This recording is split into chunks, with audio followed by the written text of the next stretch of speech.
Hello, friends. Did you know nearly 80% of those who watch my videos aren't subscribed? If you enjoy these stories, please hit that subscribe button and leave a like. It really helps. Thank you for being here. By the way, where are you watching from? Let me know in the comments. I've been driving trucks for 23 years now, and I thought I'd seen everything this job could throw at me.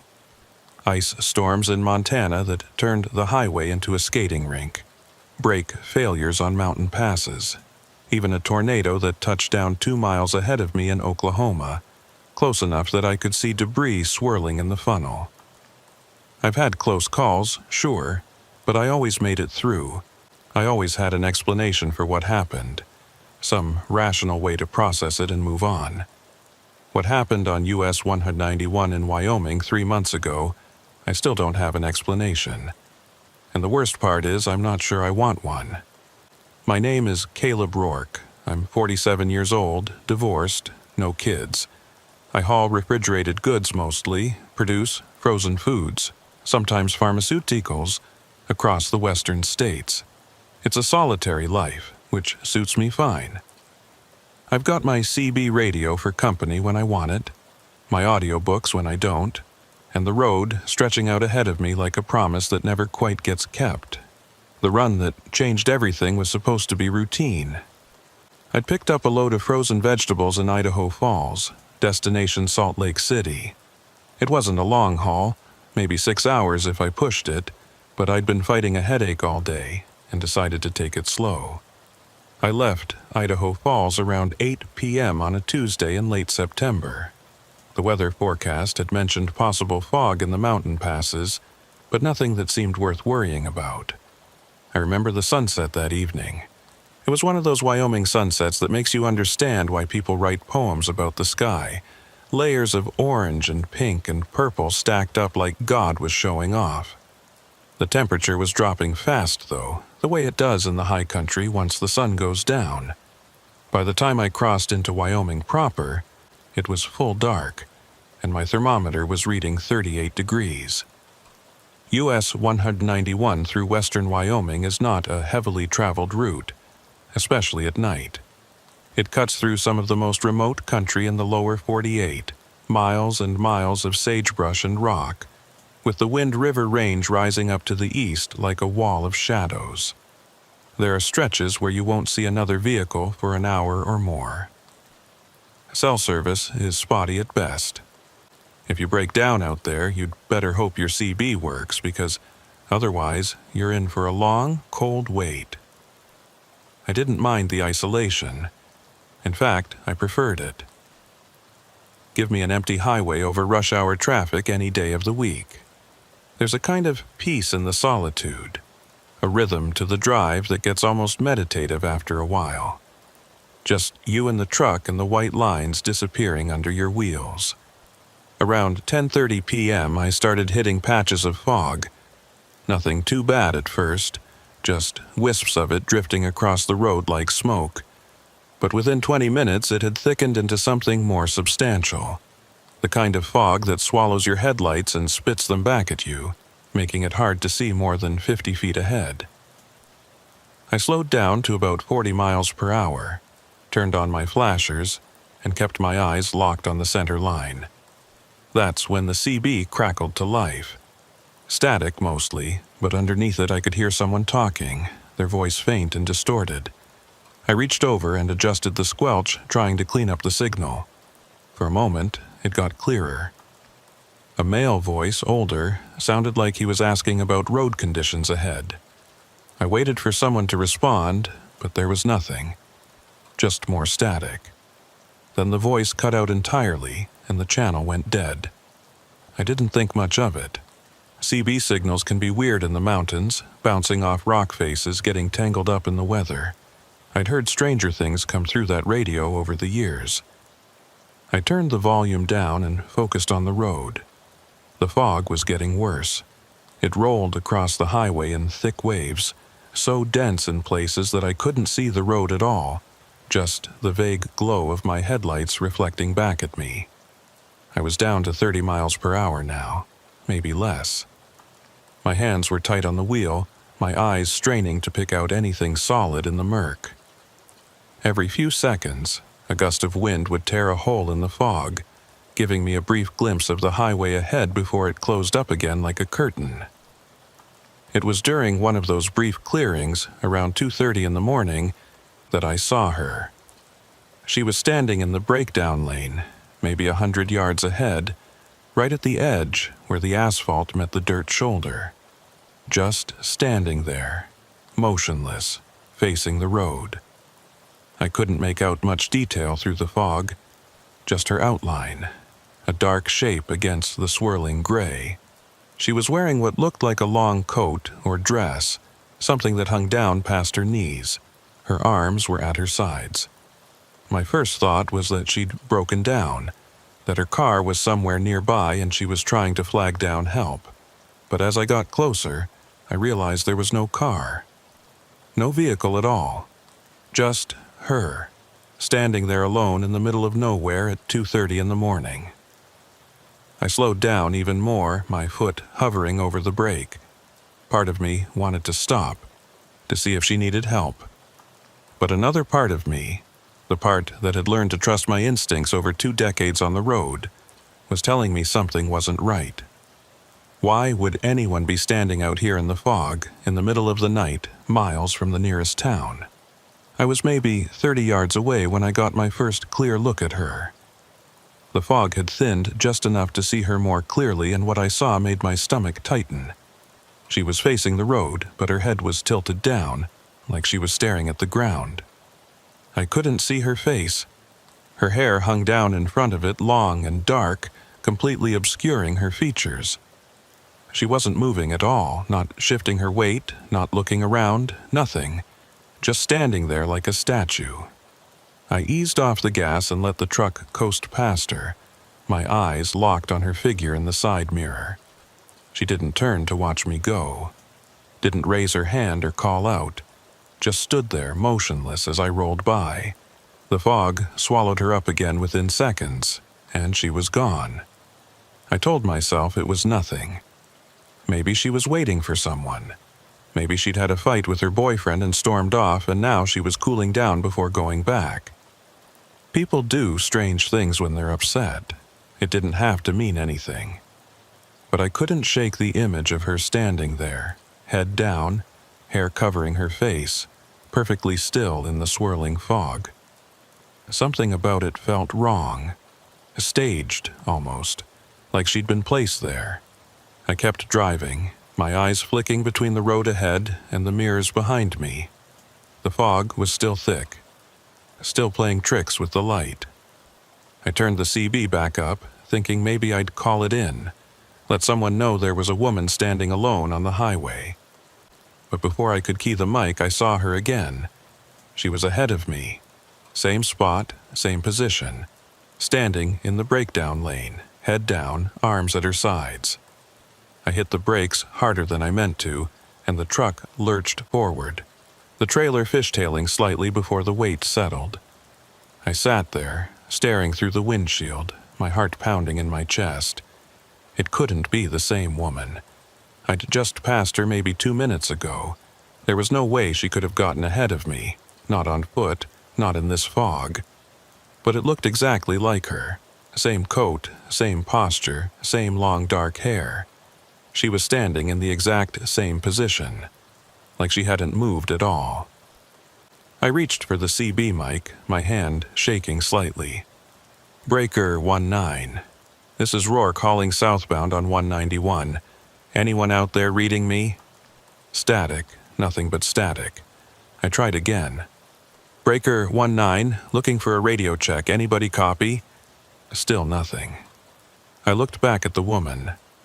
She was still there, motionless. The fog was swirling around her like it was alive, parting and closing, parting and closing. I wanted to stop. I wanted to get out and see what the hell was going on. But every instinct I had was screaming at me to keep moving, to get away from this stretch of road as fast as I could. I eased the truck forward, crawling past her at maybe 10 miles per hour. My eyes were glued to her as I went by, waiting for her to move, to do something. But she just stood there, head down, face hidden. I couldn't even tell if she was breathing.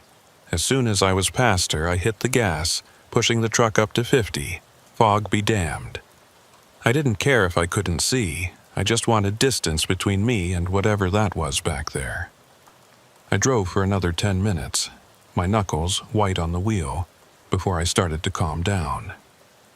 The fog was beginning to thin out, and I could see the road more clearly now. The wind had picked up, tearing holes in the mist, and the stars were starting to peek through overhead. I took a deep breath and tried to think rationally. Maybe it wasn't the same woman. Maybe there were two of them and I'd just happened to come across both of them on the same stretch of road. It was possible. Unlikely, but possible. Or maybe I'd gotten turned around in the fog somehow, doubled back without realizing it. That happens sometimes in bad weather.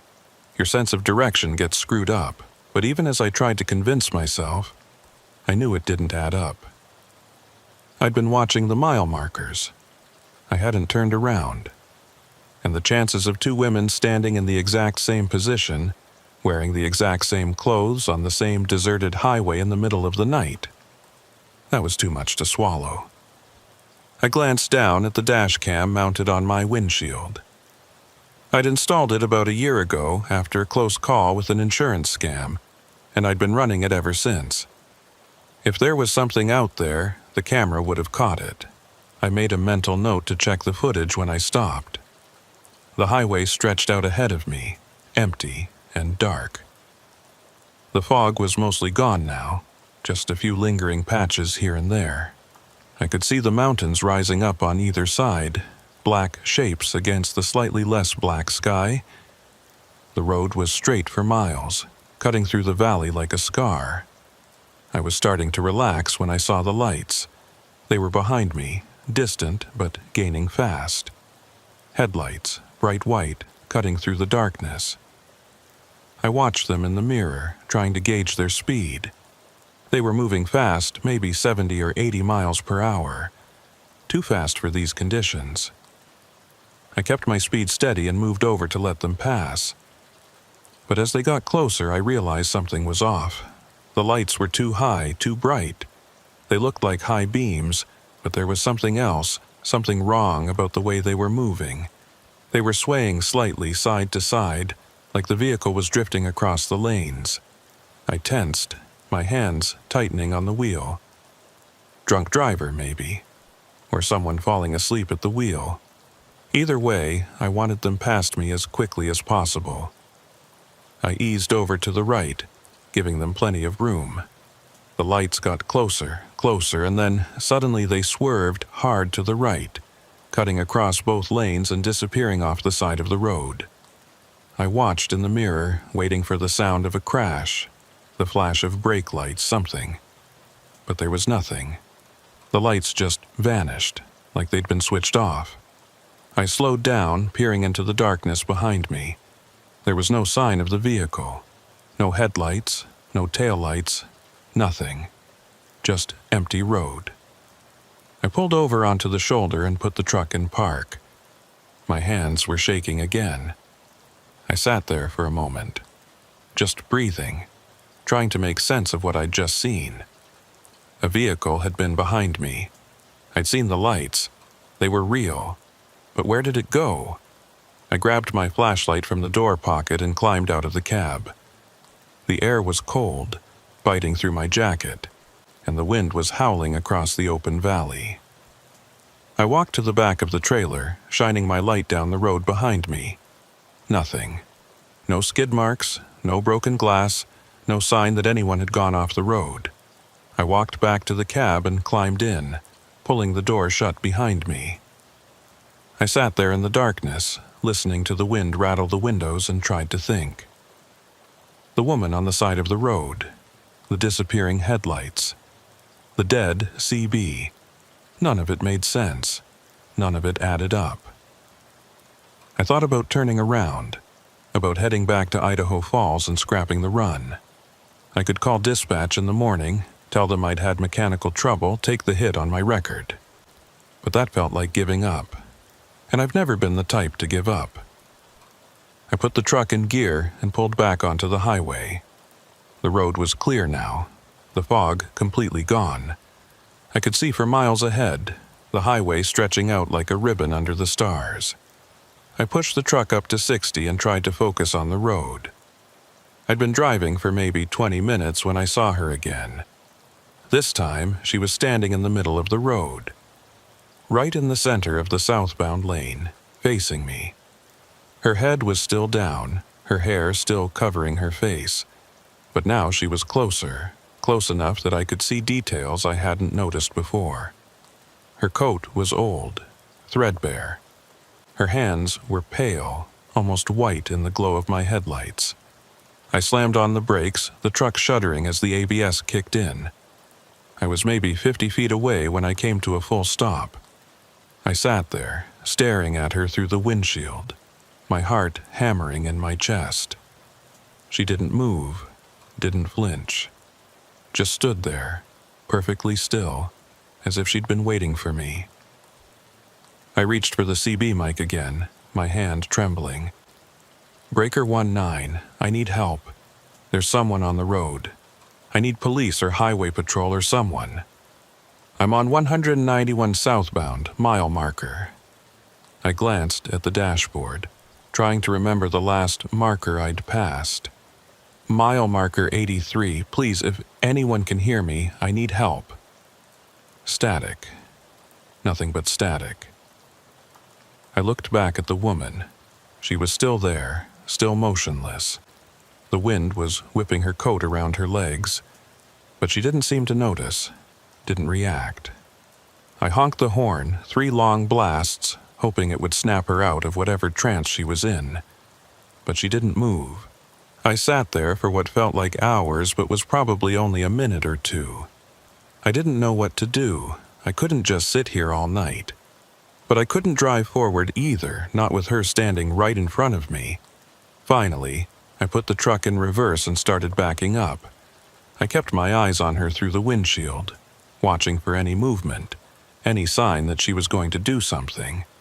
But she just stood there, growing smaller and smaller as I backed away. When I'd put about 100 yards between us, I stopped. I sat there, engine idling, trying to decide what to do next. And that's when she started walking. She moved slowly, deliberately, her head still down. She wasn't walking toward me. She was walking off the road, toward the shoulder, toward the darkness beyond. I watched her go, my breath caught in my throat. She reached the edge of the asphalt and kept walking, stepping off into the dirt and sagebrush. And then, just like that, she was gone, swallowed up by the darkness. I sat there for another minute, waiting to see if she'd come back, but the road stayed empty. The night stayed silent. I put the truck back in drive and crept forward, my eyes scanning the shoulder where she'd disappeared. There was nothing there. No footprints, no sign that anyone had walked through. Just empty ground. I kept driving. I didn't stop again. Not until I was out of Wyoming entirely. Across the border into Utah, pulling into a Flying J just outside of Evanston. It was almost 6 in the morning by then, the sun just starting to creep over the horizon.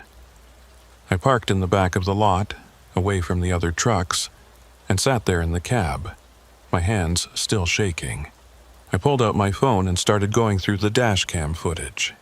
I rewound it to the first time I'd seen her, standing on the side of the road. I watched the video carefully, frame by frame, and that's when I saw it. She wasn't there. The breakdown lane was empty. The fog was there, the road was there, but she wasn't. I rewound it again, watched it again. Still nothing. I fast-forwarded to the second sighting where I thought I'd seen her ahead of me. Again, nothing. Just empty road. I checked the third sighting when she was standing in the middle of the lane. The camera showed the highway stretching out ahead of me, clear and empty. I checked the timestamp. I checked the settings. The camera was working fine. It was recording everything else, the fog, the road, The mile markers. Everything except her. I sat there staring at the screen, my mind racing. I'd seen her. I know I'd seen her. She was as real as the steering wheel in my hands, as real as the road beneath my tires. But the camera saw nothing. I put my phone down and leaned back in the seat, closing my eyes. I didn't sleep. I couldn't. I just sat there listening to the sound of trucks coming and going, the hum of diesel engines, the chatter of voices. Normal sounds. Real sounds. When the sun was fully up, I went inside and bought a coffee. My hands had finally stopped shaking, but I still felt off, like I was walking on a floor that wasn't quite level. The cashier asked if I was okay, said I looked pale. I told her I was fine, just tired. She didn't look convinced. I went back to the truck and sat there for another hour, sipping my coffee and trying to make sense of what had happened. I thought about calling the Wyoming Highway Patrol, reporting what I'd seen. But what would I tell them? That I'd seen a woman who didn't show up on camera? That she'd appeared in 3 different places over the course of an hour? They'd think I was crazy. Hell, I was starting to think I was crazy. Finally, I started the engine and pulled out of the lot. I still had a delivery to make. Still had a job to do. I got on I-80 and headed toward Salt Lake City, keeping my speed steady, my eyes on the road. The morning was clear and bright. The sky a perfect blue. Everything looked normal. Everything felt normal. But I couldn't stop thinking about her. About the way she'd stood there, motionless, head down, hair covering her face.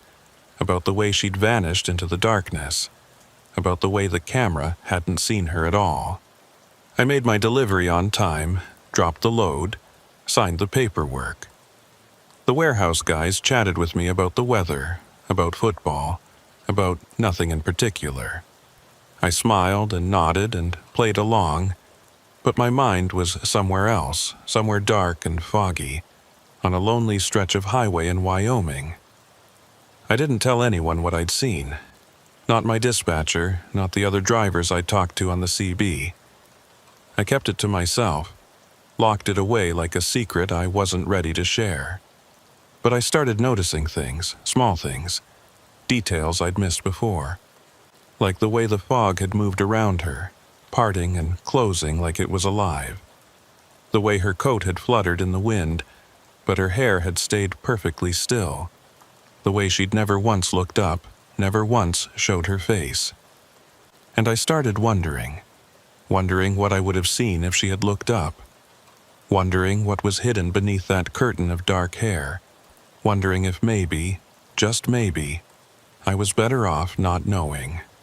3 days passed before I took another run through Wyoming. I could have avoided it. I could have asked dispatch to route me around, south through Colorado or north through Montana. But that would have meant explaining why, and I wasn't ready to do that.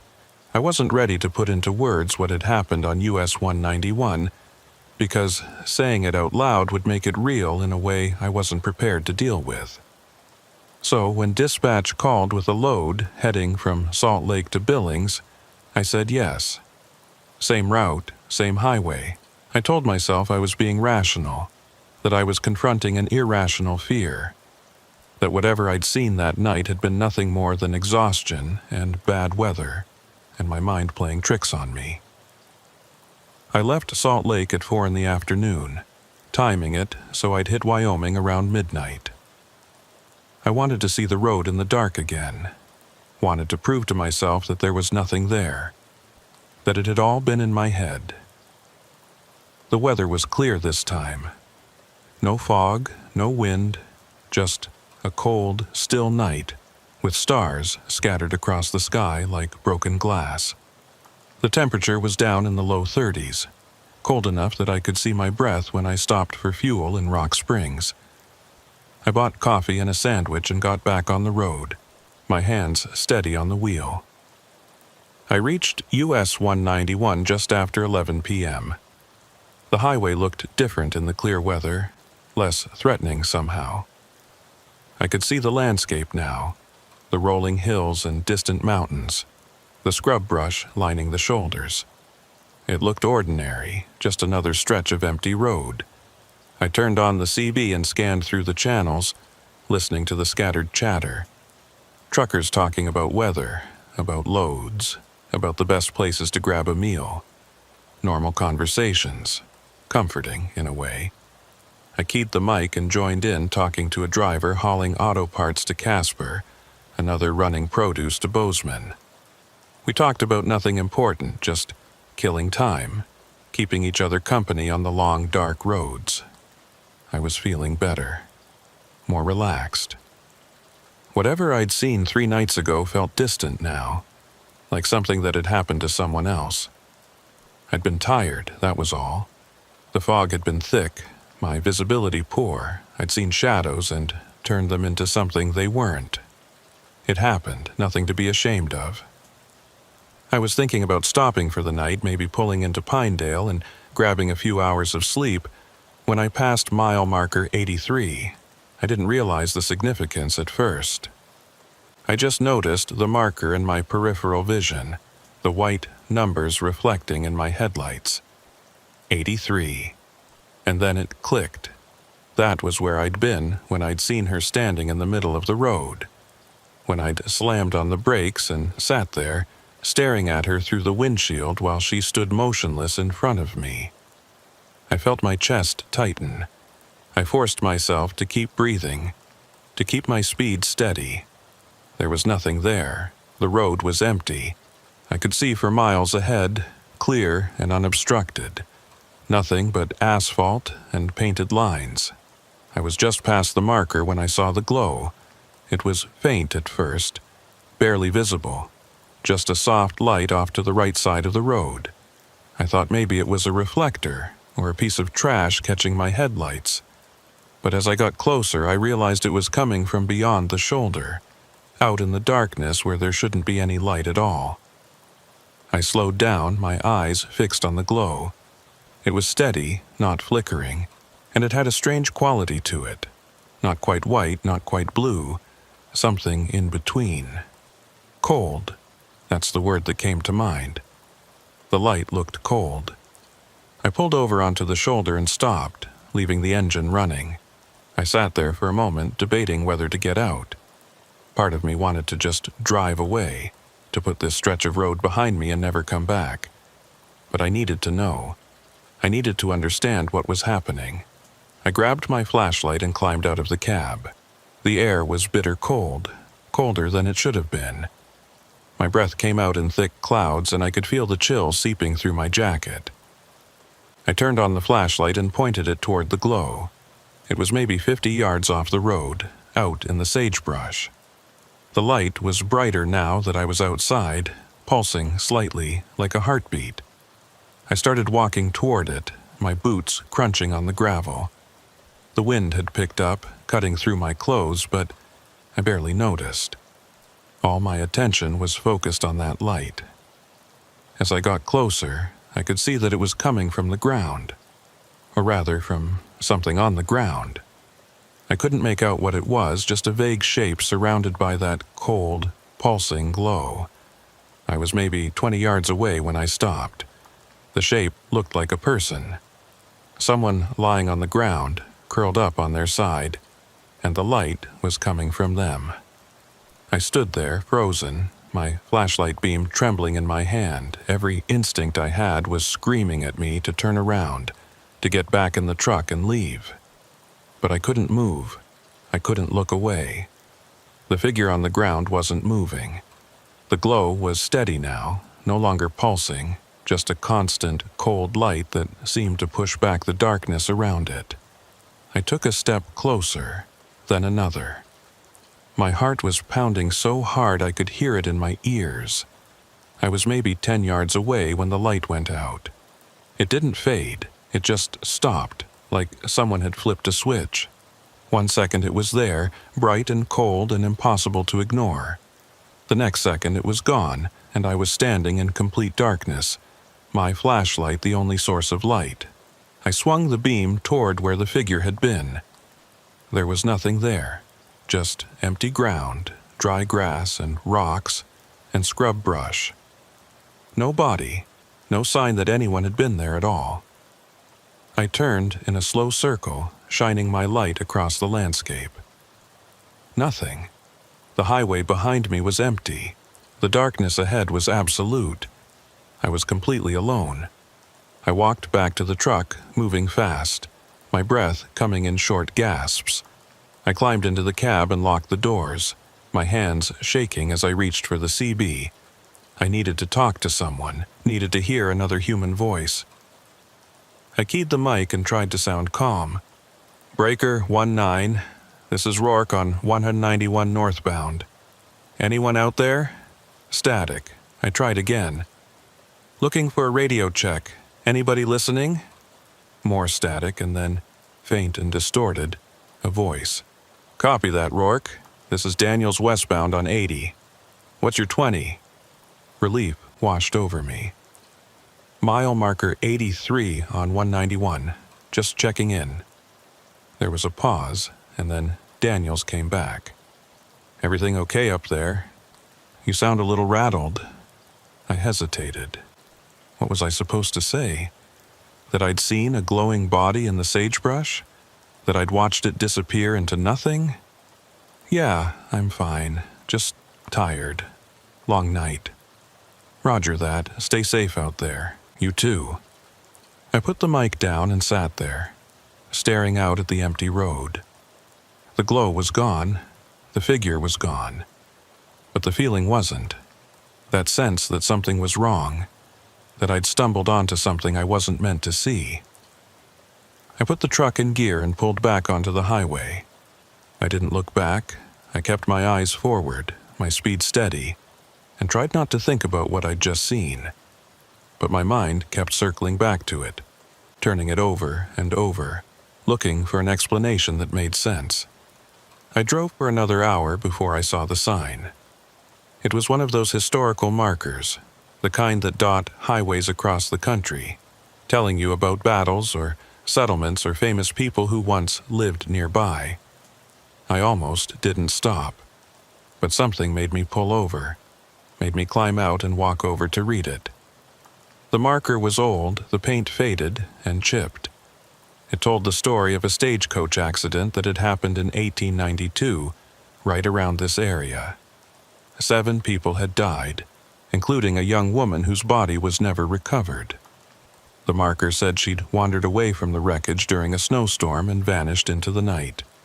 Search parties had looked for weeks, but they never found her. I stood there reading the marker 3 times, the wind cutting through my jacket, my mind racing. 1892. Over 100 years ago. It couldn't be connected. It was just a coincidence, just an old tragedy that happened to occur in the same area. But I couldn't shake the image of the woman I'd seen standing on the side of the road. The way she'd been dressed, in that old coat.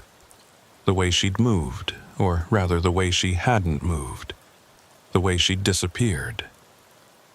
I got back in the truck and kept driving. I didn't stop again until I reached Pinedale, and even then, I couldn't sleep. I sat in a truck stop parking lot, drinking coffee and watching the sun come up, trying to convince myself that I was reading too much into things, that there was no connection between a 100-year-old tragedy and whatever I'd seen on the highway. But I kept thinking about the dashcam footage, about how the camera hadn't seen her, even though I had, about how she'd appeared in 3 different places in the span of an hour, something that should have been impossible. When I got home 2 days later, I did something I'd been avoiding. I started researching. I looked up every accident, every disappearance, every strange occurrence that had happened on US 191 over the past 100 years. And what I found made my blood run cold. There were dozens of reports. People seeing figures on the side of the road who vanished when approached. Lights in the darkness that couldn't be explained. Vehicles that appeared and disappeared without warning. Some of the reports went back decades. Others were recent, posted on forums and social media by drivers who'd had experiences they couldn't explain. One report from 2015 caught my attention. A truck driver named Morrison claimed he'd seen a woman standing on the shoulder of US 191 near mile marker 83. He'd stopped to help her, but when he got out of his truck, she was gone. He checked his dash cam, but the camera showed nothing. Just empty road, another report from 2018. A couple driving through Wyoming at night said they'd seen headlights behind them that had been following for miles. When they finally pulled over to let the vehicle pass, it had vanished. Just gone, like it had never been there. I read report after report, each one describing something similar to what I'd experienced. And the more I read, the more I realized that whatever was happening on that stretch of highway, I wasn't the first person to encounter it. And I probably wouldn't be the last. I tried to tell myself it didn't matter, that I could avoid that road, that I could take different routes, that I never had to go back to Wyoming again. But I knew it wasn't that simple. Because the thing that scared me most wasn't what I'd seen. It was what I hadn't seen. The fact that the camera had captured nothing, that there was no physical evidence, no proof that any of it had happened. It made me wonder what else I'd been seeing over the years that wasn't really there. What else I'd been driving past in the dark. Things that existed in some space between real and not real, visible to the eye, but invisible to everything else. I started paying more attention after that. To the shadows at the edge of my headlights, to the shapes that seemed to move in my peripheral vision, to the feeling I'd get sometimes, late at night on empty roads, that I wasn't alone, even though I clearly was. And I started noticing a pattern. It was always the same stretch of highway, always between mile markers 80 and 90 on US 191, always between midnight and 4 in the morning, always when I was alone. I tried talking to other drivers about it, casually bringing it up in truck stops and rest areas. Most of them brushed it off, said I was tired or stressed or seeing things. But a few, a very few, would get quiet. Their eyes would change like they were remembering something they'd tried to forget. And they'd say things like, "Yeah, that road's weird," or, "I don't run that route at night anymore if I can help it." One old-timer, a guy named Hank, who'd been driving for 40 years, pulled me aside after I mentioned it. He bought me a coffee and told me a story about a run he'd made back in the 80s. He'd seen a woman standing on the side of US 191, just like I had. Same description, same position. He'd stopped to help her, but when he'd gotten out of his truck, she was gone. He'd spent the next 20 minutes searching for her, convinced she'd collapsed or wandered off, but he'd found nothing. "I never went back to that road at night," he told me. "Not after that. I don't care what dispatch says. I don't care if it adds an extra 2 hours to my route. I'm not going back." I asked him if he'd ever figured out what he'd seen. He shook his head. "Some things you're better off not knowing. You just got to accept that there are places in this world that don't follow the rules. And that road, that's one of them." I thought about his words a lot over the next few weeks. I thought about the historical marker, about the woman who'd vanished in 1892. I thought about all the reports I'd read, all the people who'd seen something on that highway that they couldn't explain. And I thought about the way she'd looked, standing there in the fog with her head down and her face hidden. The way she'd appeared and disappeared, moving through space in ways that shouldn't have been possible. The way the camera hadn't seen her, like she existed on a different frequency, visible to some but not to others. I tried to rationalize it. I tried to find logical explanations, scientific reasons for what I'd experienced. Mass hallucination, exhaustion-induced psychosis, some kind of atmospheric phenomenon that created optical illusions. But none of it fit. None of it explained why the camera hadn't seen her, or why the same thing had been happening on the same stretch of road for over 100 years. Eventually, I had to accept that there wasn't a rational explanation. At least, not one that made sense within the framework of how I understood the world. And that acceptance, that admission that something was happening that I couldn't explain, that was the hardest part. Because it meant acknowledging that the world was stranger than I'd thought. That there were things out there, things that existed in the margins, in the gaps between what we can see and what we can prove. Things that watched us as we drove past, that stood at the edge of our perception, waiting. I still drive US 191. I still take loads through Wyoming, but I do it during the day now. I plan my routes so I'm never on that stretch of highway after dark. And when I pass mile marker 83, I keep my eyes on the road. I don't look at the shoulder. I don't check my mirrors. I just keep driving, hands tight on the wheel, until I'm clear of that area. Because whatever's out there, whatever I saw on those 2 nights, it's still there, still waiting, still standing in the darkness, head down, face hidden, watching the highway with eyes I'm glad I never saw. I thought that would be the end of it. I really did.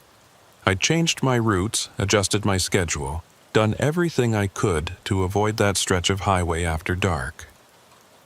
For 6 weeks, it worked. 6 weeks of normal runs, normal roads, normal nights. I started to relax. I started to convince myself that maybe I'd overreacted, that maybe Hank had been wrong and I could just drive during the day and everything would be fine. Then I got the call. It was dispatch, and they had a problem. A refrigerated load of medical supplies needed to get from Salt Lake to a hospital in Bozeman by morning. The regular driver had called in sick, and I was the closest available truck with the right equipment. It was good money, urgent freight, and dispatch was asking me specifically.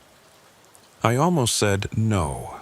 I started to explain that I couldn't do it, that I'd take any other run, but not that one.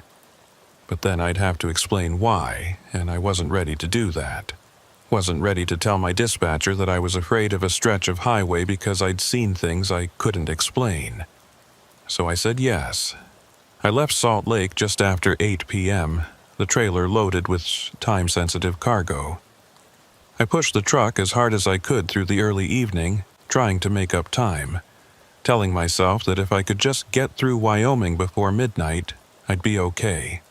I could make it through during the golden hours, the time before the dead of night set in, before whatever was out there started to wake up. But traffic was heavy heading north, and I hit construction outside of Rock Springs that ate up nearly an hour. By the time I turned onto US 191, it was already 11:30. I was going to hit mile marker 83 right around midnight. The night was clear again, no fog this time. But there was something in the air that felt different. A tension, like the atmosphere itself, was holding its breath. The temperature was dropping fast, down into the 20s, and my thermometer showed ice warnings on the overhead display. I turned the CB up loud, looking for company, for voices to fill the cab and keep my mind occupied. But the channels were mostly quiet.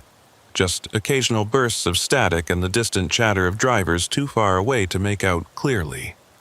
I passed mile marker 80 at 11:47 p.m. My hands were sweating despite the cold.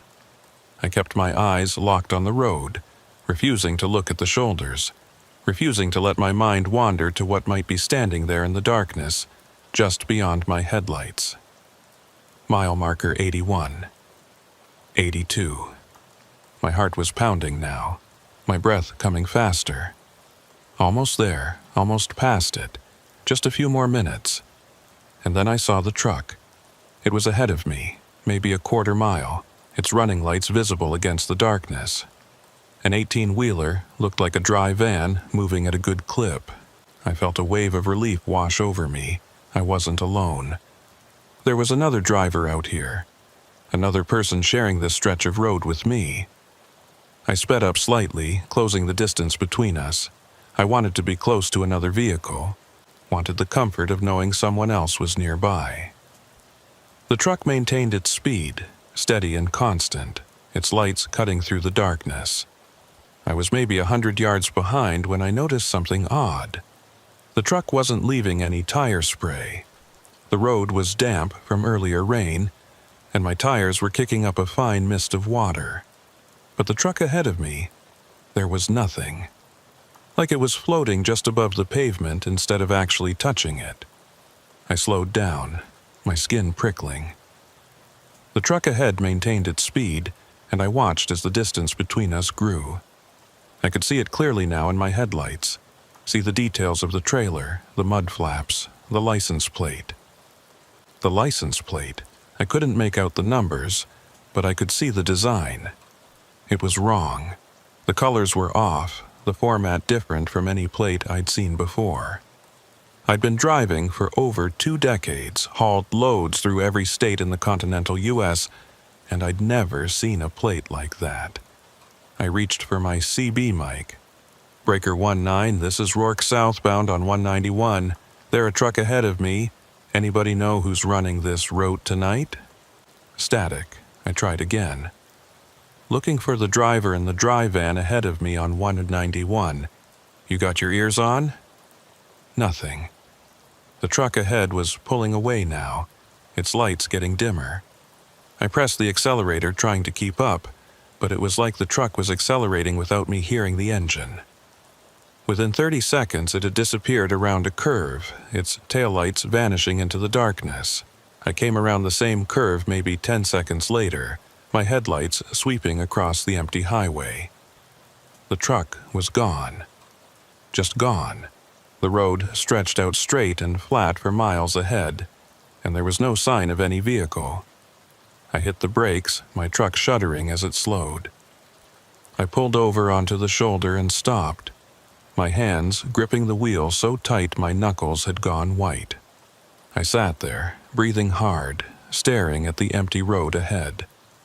There was nowhere for that truck to go. No exits, no turnoffs, nothing. It had just vanished, like it had driven straight through a door in reality and disappeared on the other side. I looked at the mile marker. 83. I forced myself to breathe slowly, to think rationally. Maybe I'd been mistaken. Maybe the truck had been farther ahead than I'd thought, had already turned off before I'd come around the curve. Maybe my depth perception was off, my tired mind playing tricks on me. But I knew I was lying to myself. I'd seen that truck, I'd watched it disappear, and just like the woman, just like the headlights I'd seen weeks ago, it had vanished in a way that defied explanation. I was reaching for the gear shift, ready to get back on the road, when I heard it. A voice on the CB, faint, distorted, barely audible beneath the static. At first I thought it was just interference, just the random noise that sometimes comes through the radio in remote areas. But as I listened, I realized it was words. Someone was talking. I turned up the volume and listened carefully. The voice was male, older, and it sounded stressed. Panicked, almost. Anyone reading me? Need help? Broke down? I grabbed the mic. This is Rourke on Channel 19. I copy you. What's your location?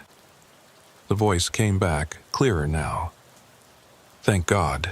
I'm on 191, just past mile marker 83. My truck died and I can't get it started. I need a tow. I looked around. There were no trucks on the shoulder, no vehicles at all. The highway was completely empty. I'm at mile marker 83 right now, I said slowly. I don't see you. There was a pause, and then the show voice came back, sounding confused. What? I can see your lights. You're right there.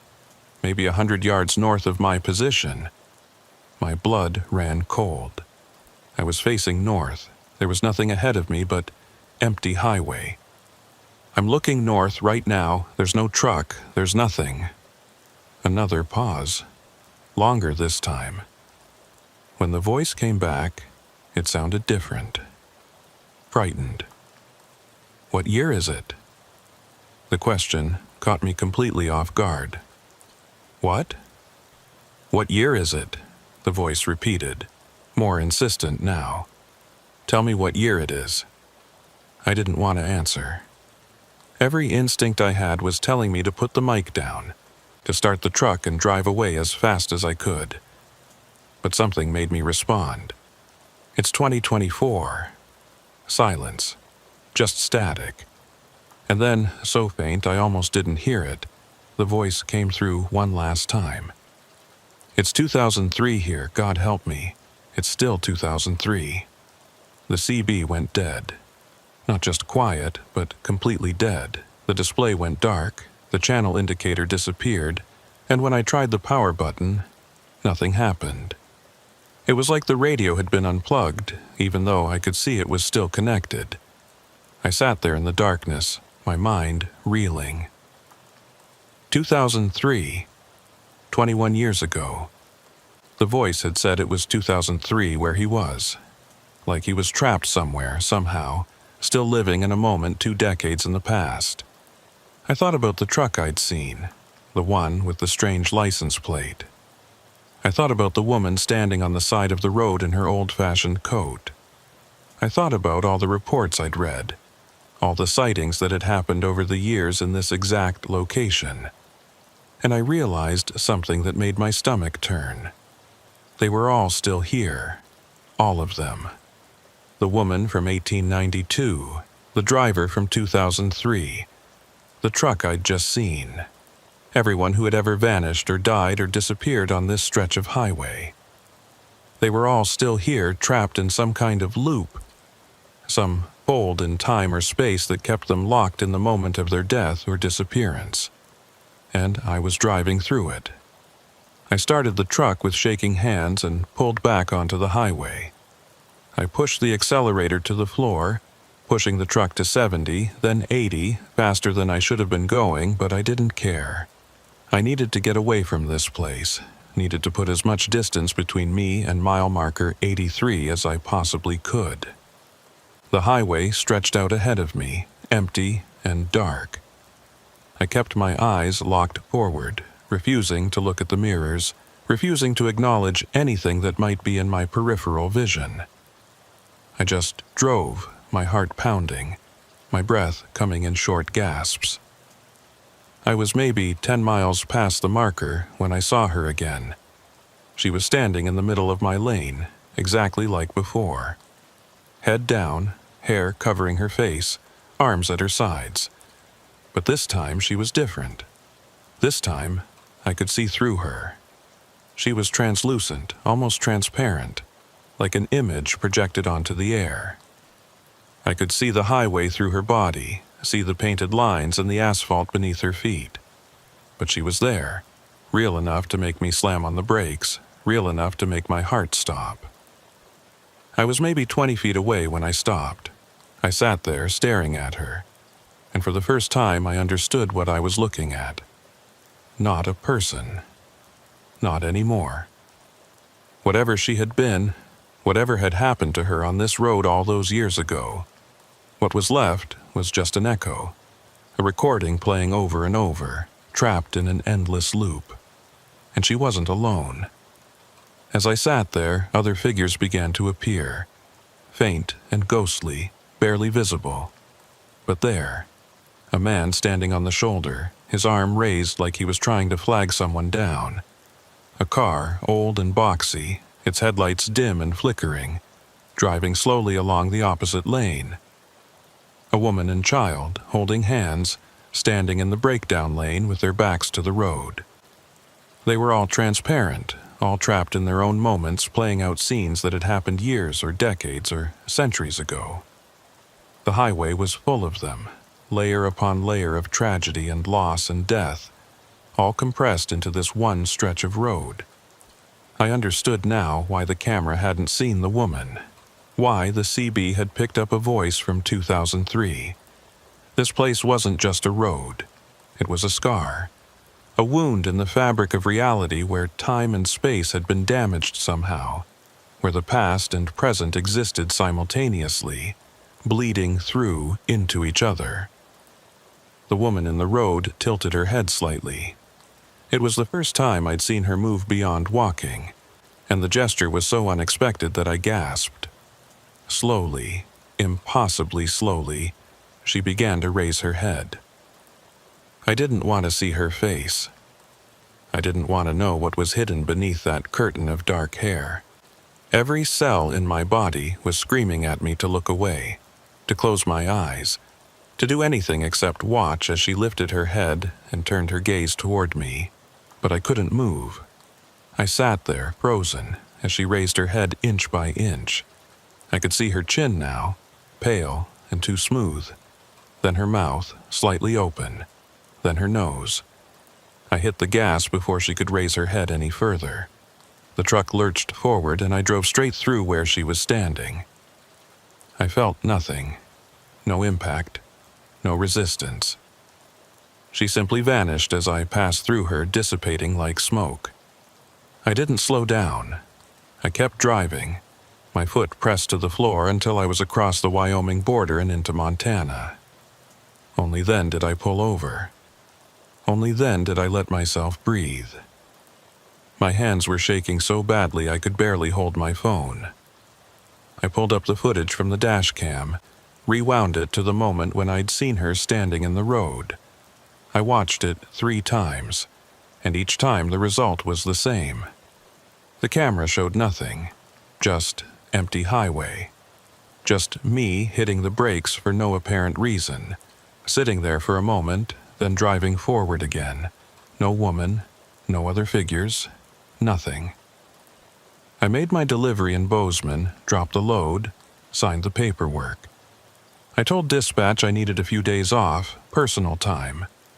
They didn't ask questions. Maybe they could hear something in my voice. Maybe they just didn't care. I drove home, back to my apartment in Idaho Falls, and I sat there for 3 days trying to process what had happened. Trying to make sense of it, trying to convince myself that I hadn't seen what I knew I'd seen. On the 4th day, I went back to my research. I looked up everything I could find about mile marker 83 on US 191. And I found something I'd missed before. In 1892, the year the stagecoach had crashed, that exact location had been an important waypoint. A place where travelers would rest, where the road split between 2 different routes. Hundreds, maybe thousands of people had passed through that spot over the years, and a significant number of them had never made it to their destination. Disappearances, accidents, unexplained deaths. The numbers were higher than they should have been, higher than random chance could account for. That spot, that specific location, had been claiming lives for over 130 years. I thought about what the voice on the CB had said.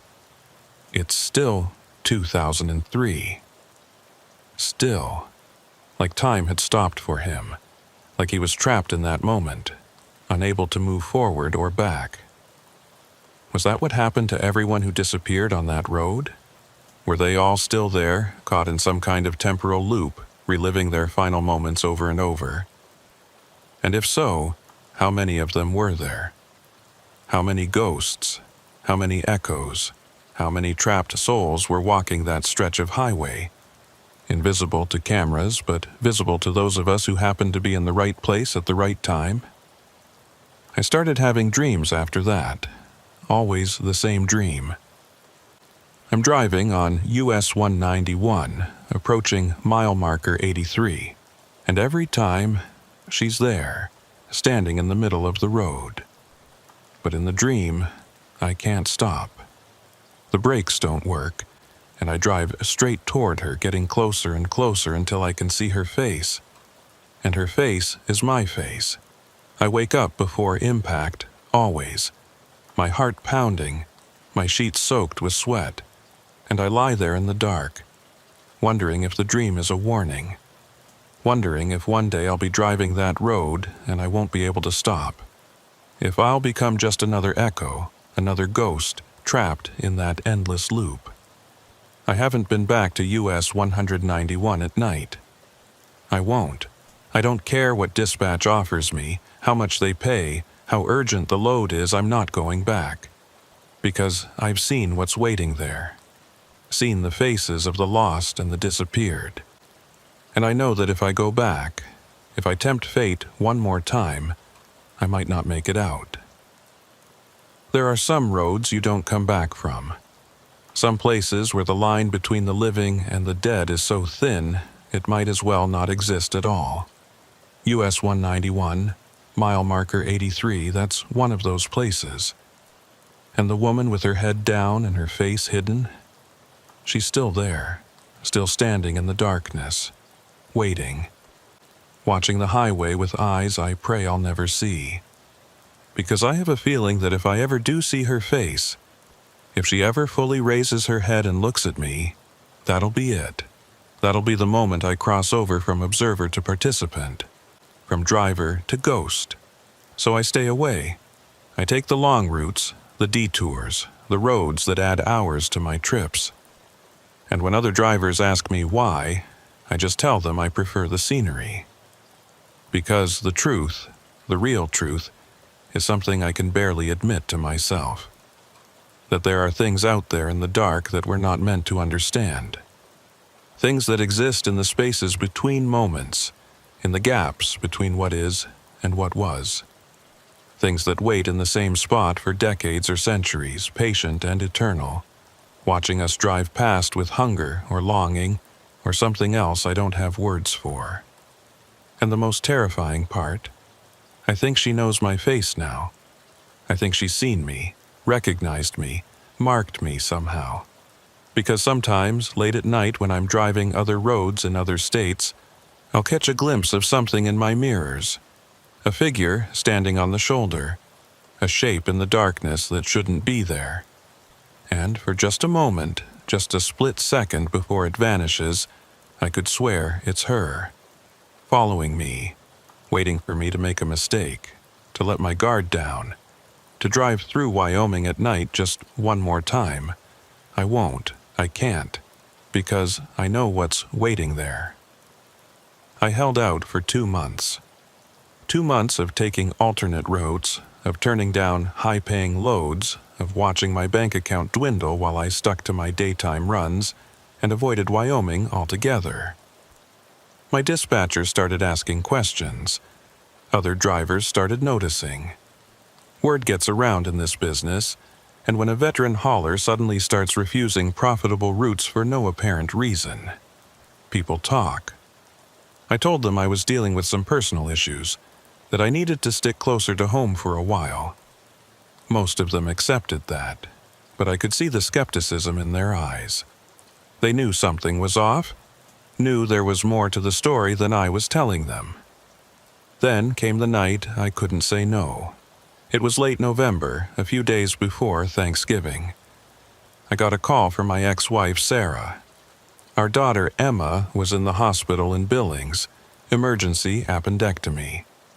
She was going to be fine, Sarah said, but she was asking for me. Wanted me there when she woke up from surgery.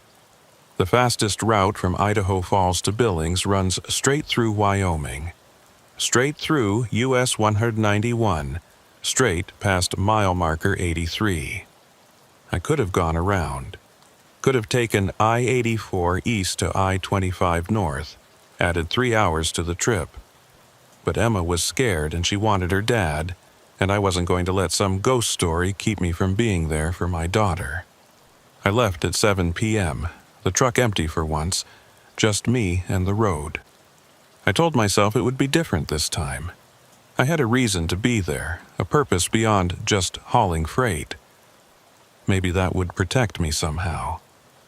Maybe whatever was out there only targeted people who were alone and aimless.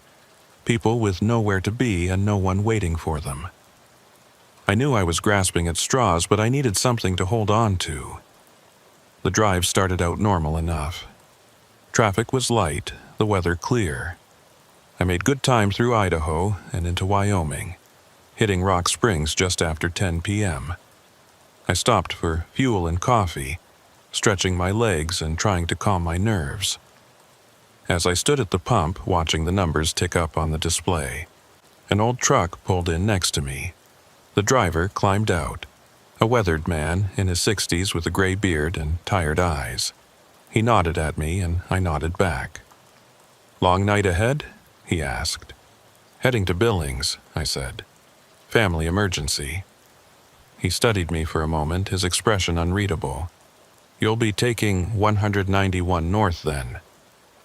It wasn't a question. I nodded. "Be careful on that stretch," he said quietly. "Between mile markers 80 and 90, especially after midnight." My skin prickled. "Why do you say that?" He looked away, his gaze distant. "I've been driving these roads for 40 years. Seen things I can't explain. That stretch of highway, there's something wrong with it. Has been for as long as I can remember." He looked back at me, his eyes sharp. "You feel it when you drive through there. Like you're being watched, like you're passing through somewhere you're not supposed to be. You ever see anything specific?" I asked, keeping my voice casual. He was quiet for a moment, then nodded slowly. "Once.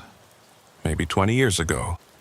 Woman standing on the side of the road in the middle of the night. I stopped to help her, but when I got out of my truck, she was gone. Just vanished. I thought maybe I'd been seeing things, but..." He trailed off, shaking his head. "I know what I saw."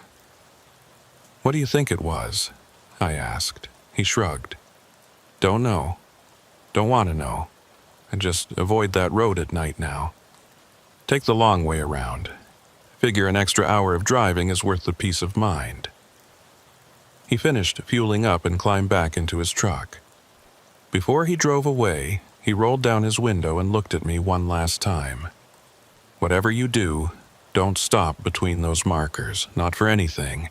You see someone on the side of the road, someone flagging you down, you keep driving. You hear me?" I nodded, my throat tight. "I hear you."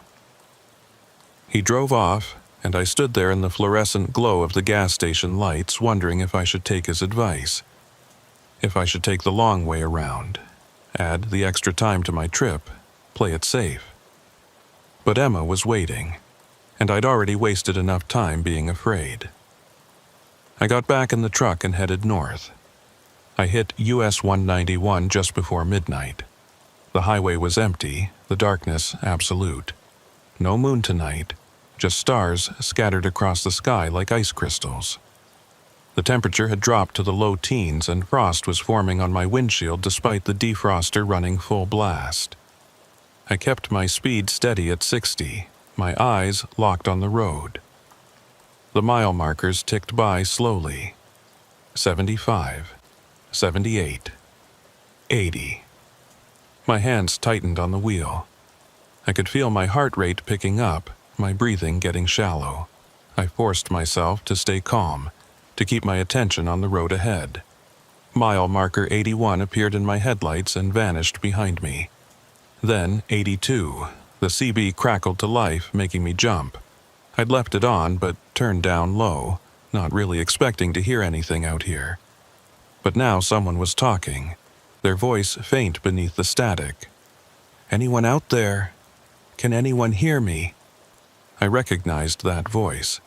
It was the same one I'd heard weeks ago. The driver who'd said it was still 2003. My hand moved toward the CB, hovering over the mic, but I didn't pick it up. I just listened. "I've been here for so long," the voice continued, sounding exhausted. "Hopeless. I can't get out. Every time I think I've made it past, I end up right back here. Mile marker 83, always 83. I could see the marker ahead now, appearing in my headlights. 83. I held my breath as I approached it. "If anyone can hear me," the voice said, "tell my family I'm sorry. Tell them I tried to get home. Tell them..." The voice cut off abruptly, replaced by silence. Not static, just silence, like the radio had been muted. And that's when I saw the truck. It was parked on the shoulder ahead, hazard lights flashing. The same dry van I'd seen before, with the strange license plate. As I got closer, I could see someone standing next to it. A man, middle-aged, wearing a trucker's jacket. He was waving his arms, trying to flag me down. I thought about what the old driver at the gas station had said. Don't stop, not for anything. But this was different. This was a person who needed help. A fellow driver stranded on the side of the road. I couldn't just leave him there. I started to slow down, my foot easing off the gas. The man kept waving, more frantically now. I could see his face in my headlights, could see the desperation in his expression. And then I saw the date on his truck's inspection sticker. I slammed my foot back on the gas, my truck surging forward. The man's expression changed, his face contorting into something that wasn't quite human anymore. His mouth opened too wide, his eyes went black, and he lunged toward my truck as I passed. I didn't look back. I kept my eyes forward, my speed climbing to 70, then 80. In my mirror, I could see the truck and the figure growing smaller, but they weren't disappearing. They were following me, maintaining the same distance no matter how fast I went. The CB erupted with noise, erupted with voices, dozens of them, all talking at once, screaming, begging, calling for help. Some of them sounded recent, modern. Others were older, their language formal and archaic. And beneath it all, a low humming sound that made my teeth ache. I reached over and turned the CB off, but the voices didn't stop. They were coming from everywhere now, filling the cab, echoing in my skull. I could hear them clearly, could make out individual words and phrases. Help me. I can't find the way out. It's been so long. Please, someone, anyone. And beneath them all, one voice. Quieter than the others, but somehow louder. A woman's voice. Caleb. She knew my name. Caleb, stop the truck. My foot moved toward the brake before I could stop myself. I jerked it back, my heart hammering. How did she know my name? How could she know? Caleb, please. I need help. I've been waiting so long. I looked in the mirror and saw her. She was standing in the bed of my truck, her figure translucent but clearly visible. Her head was still down, her hair still covering her face. But her hand was reaching toward the cab, her pale fingers stretching toward the window. Look at me, Caleb. I just want you to look at me.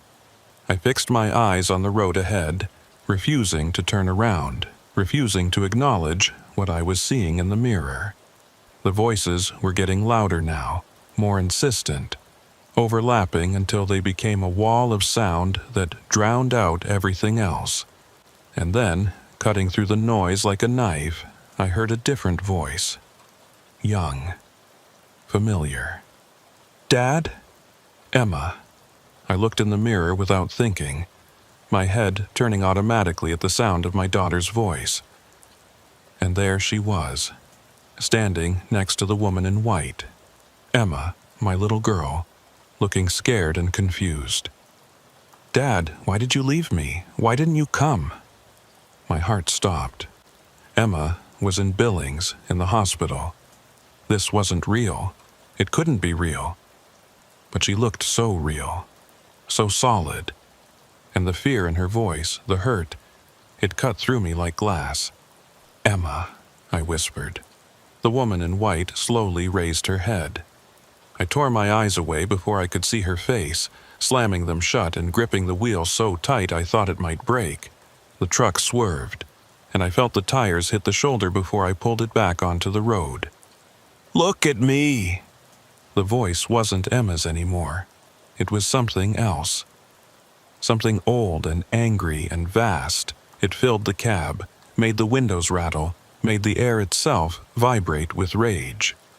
I kept my eyes shut, steering by feel and memory.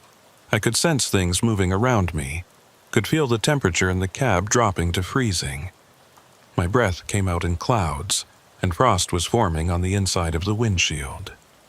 You can't escape us, the voice hissed. "We're part of this road now, forever, and you're about to join us." I felt something cold touch the back of my neck. Fingers, icy and wrong, trailing across my skin. I wanted to scream, wanted to open my eyes and see what was happening, but I knew that's what it wanted. That's what they all wanted. For me to look, for me to see. So I kept my eyes shut and I prayed. I'm not a religious man, hadn't been to church since I was a kid, but I prayed anyway. Prayed to God, to the universe, to anyone or anything that might be listening. Prayed for protection, for strength, for the chance to see my daughter again. And then I heard it. A different voice cutting through the chaos. The old trucker from the gas station. "Open your eyes, son. You're past it." I opened my eyes.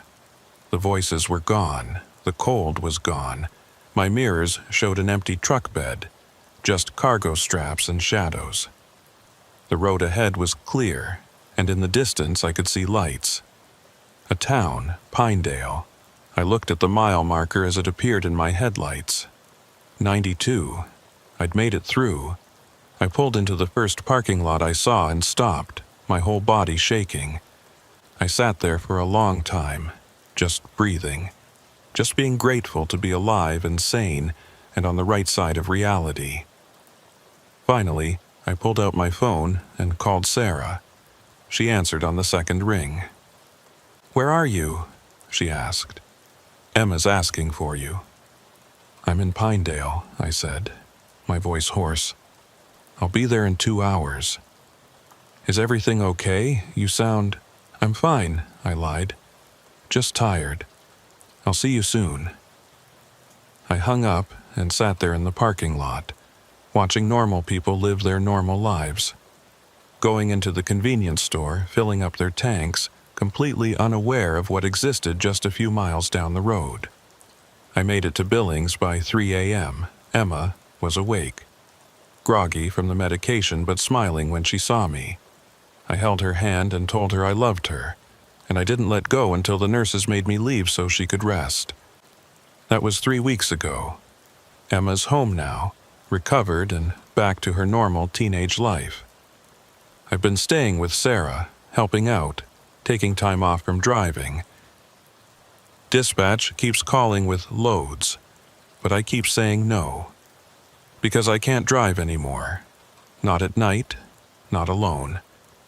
Every time I get behind the wheel after dark, I see her in my mirrors, standing in the distance, watching, waiting. The woman in white, still on that road, still trapped, still angry. And the worst part? I know she's not done with me. I know that one day, maybe soon, maybe years from now, I'll find myself on that road again. Maybe I'll have no choice.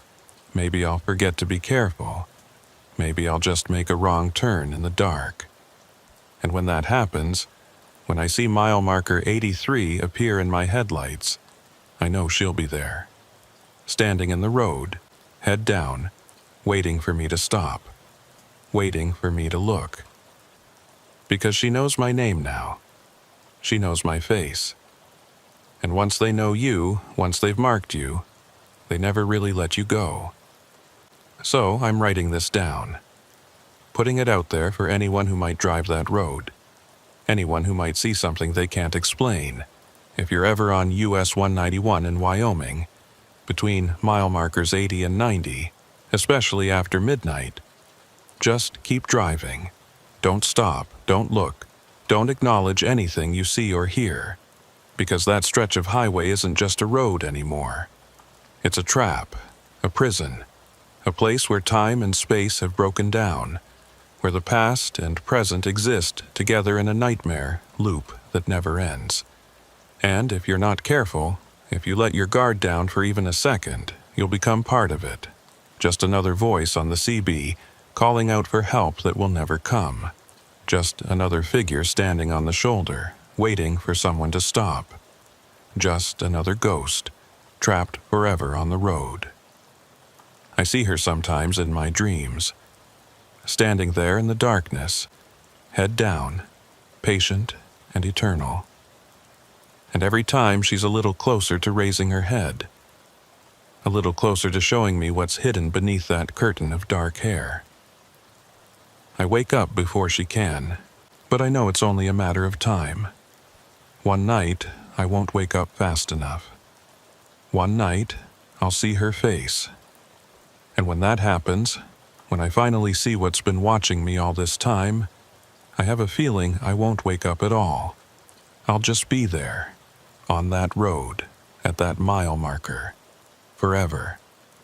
So if you're reading this, if you're a driver or just someone passing through Wyoming, remember what I've told you. That stretch of highway claims people. It has for over a century, and it's not going to stop. Don't let it claim you too. And if you happen to drive past mile marker 83 late one night, and you see a figure standing on the shoulder, and that figure looks familiar somehow, like someone you might know, just keep driving. Because it might be me, and if it is, I'm already lost. I've been hauling freight for 11 years now, and I've learned that there's a rhythm to this life that most people don't understand. It's not just about driving from point A to point B.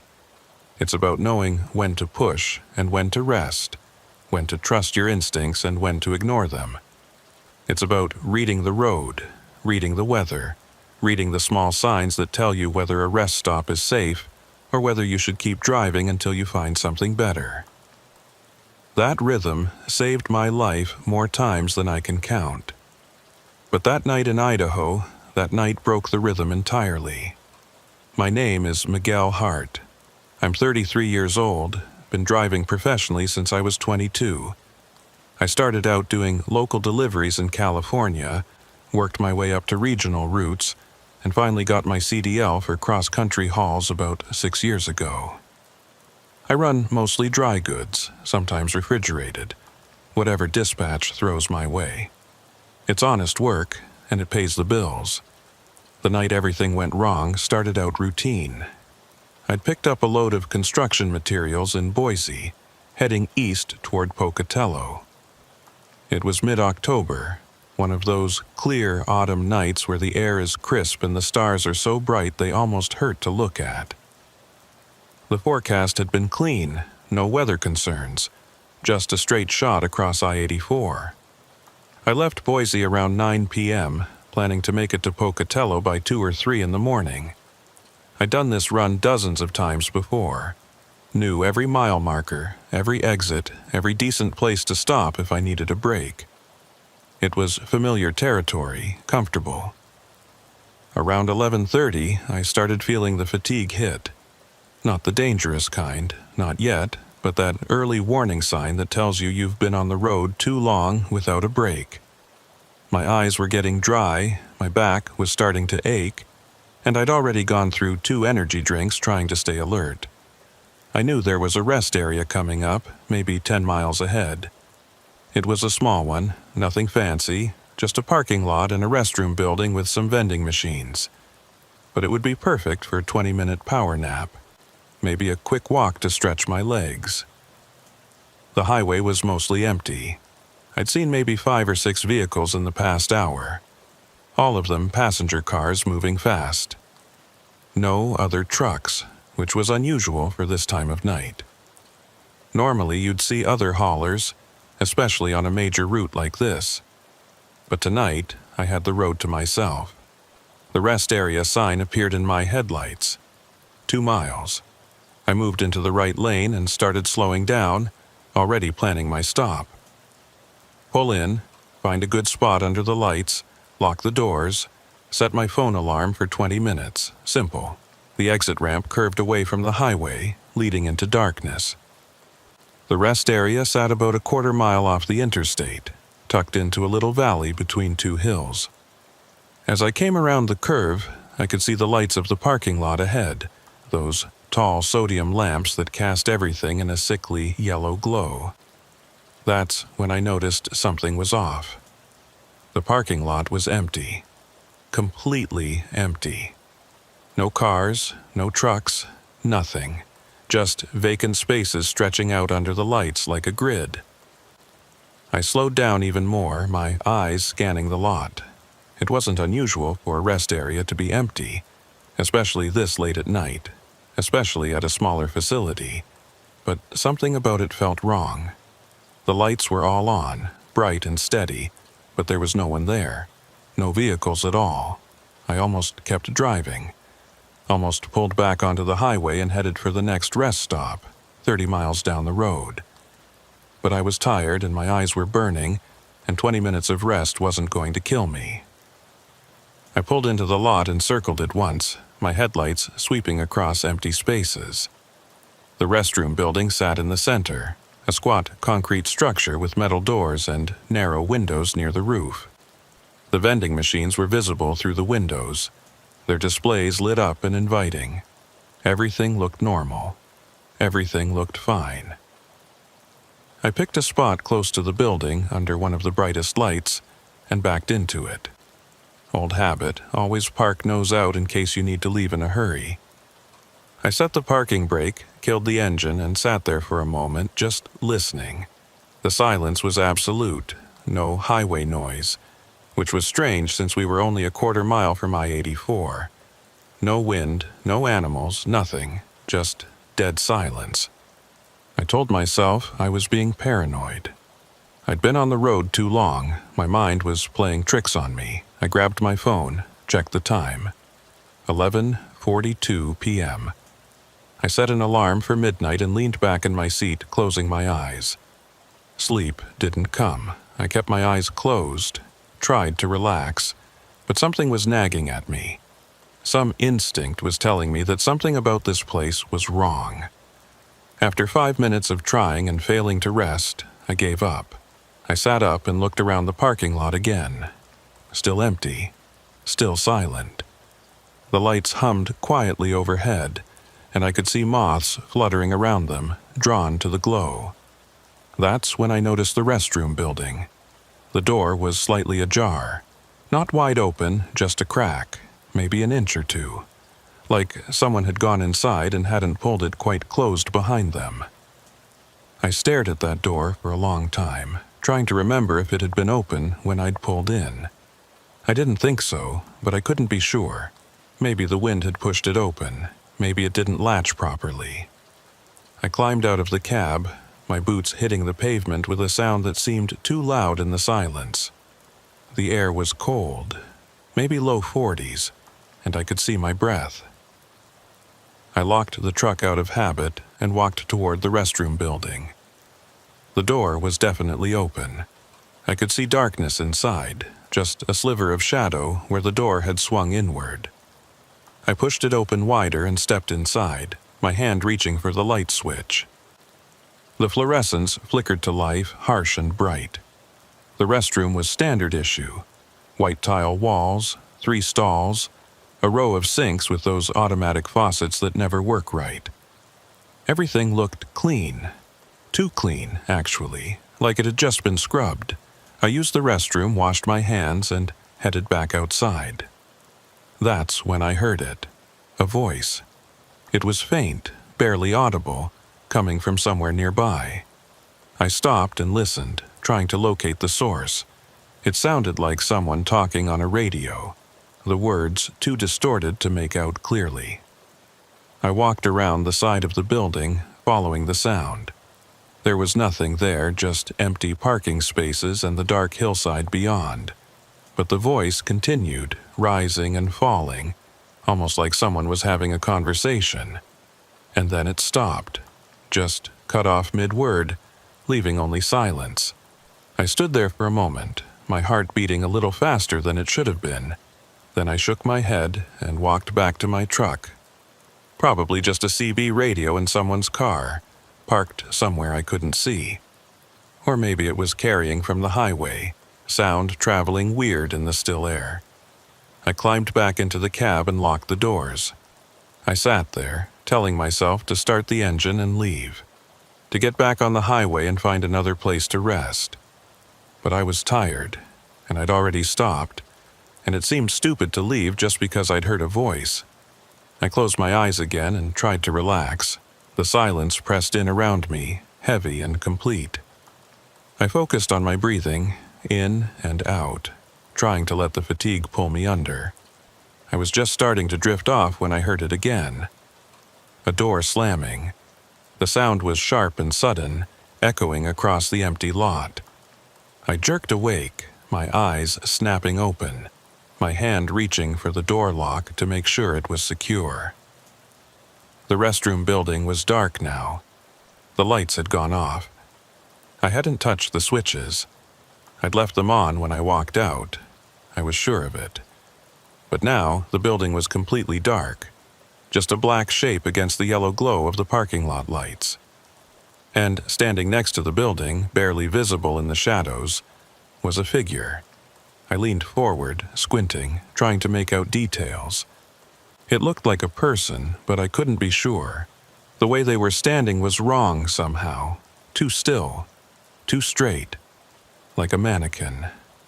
I watched for maybe 30 seconds, waiting for the figure to move. It didn't, just stood there, motionless. I reached for my CB radio and keyed the mic. Breaker 19. This is Hart at the rest area off mile marker 96 on eastbound 84. Anyone in the area? Static, just static. I tried again. Anyone copy?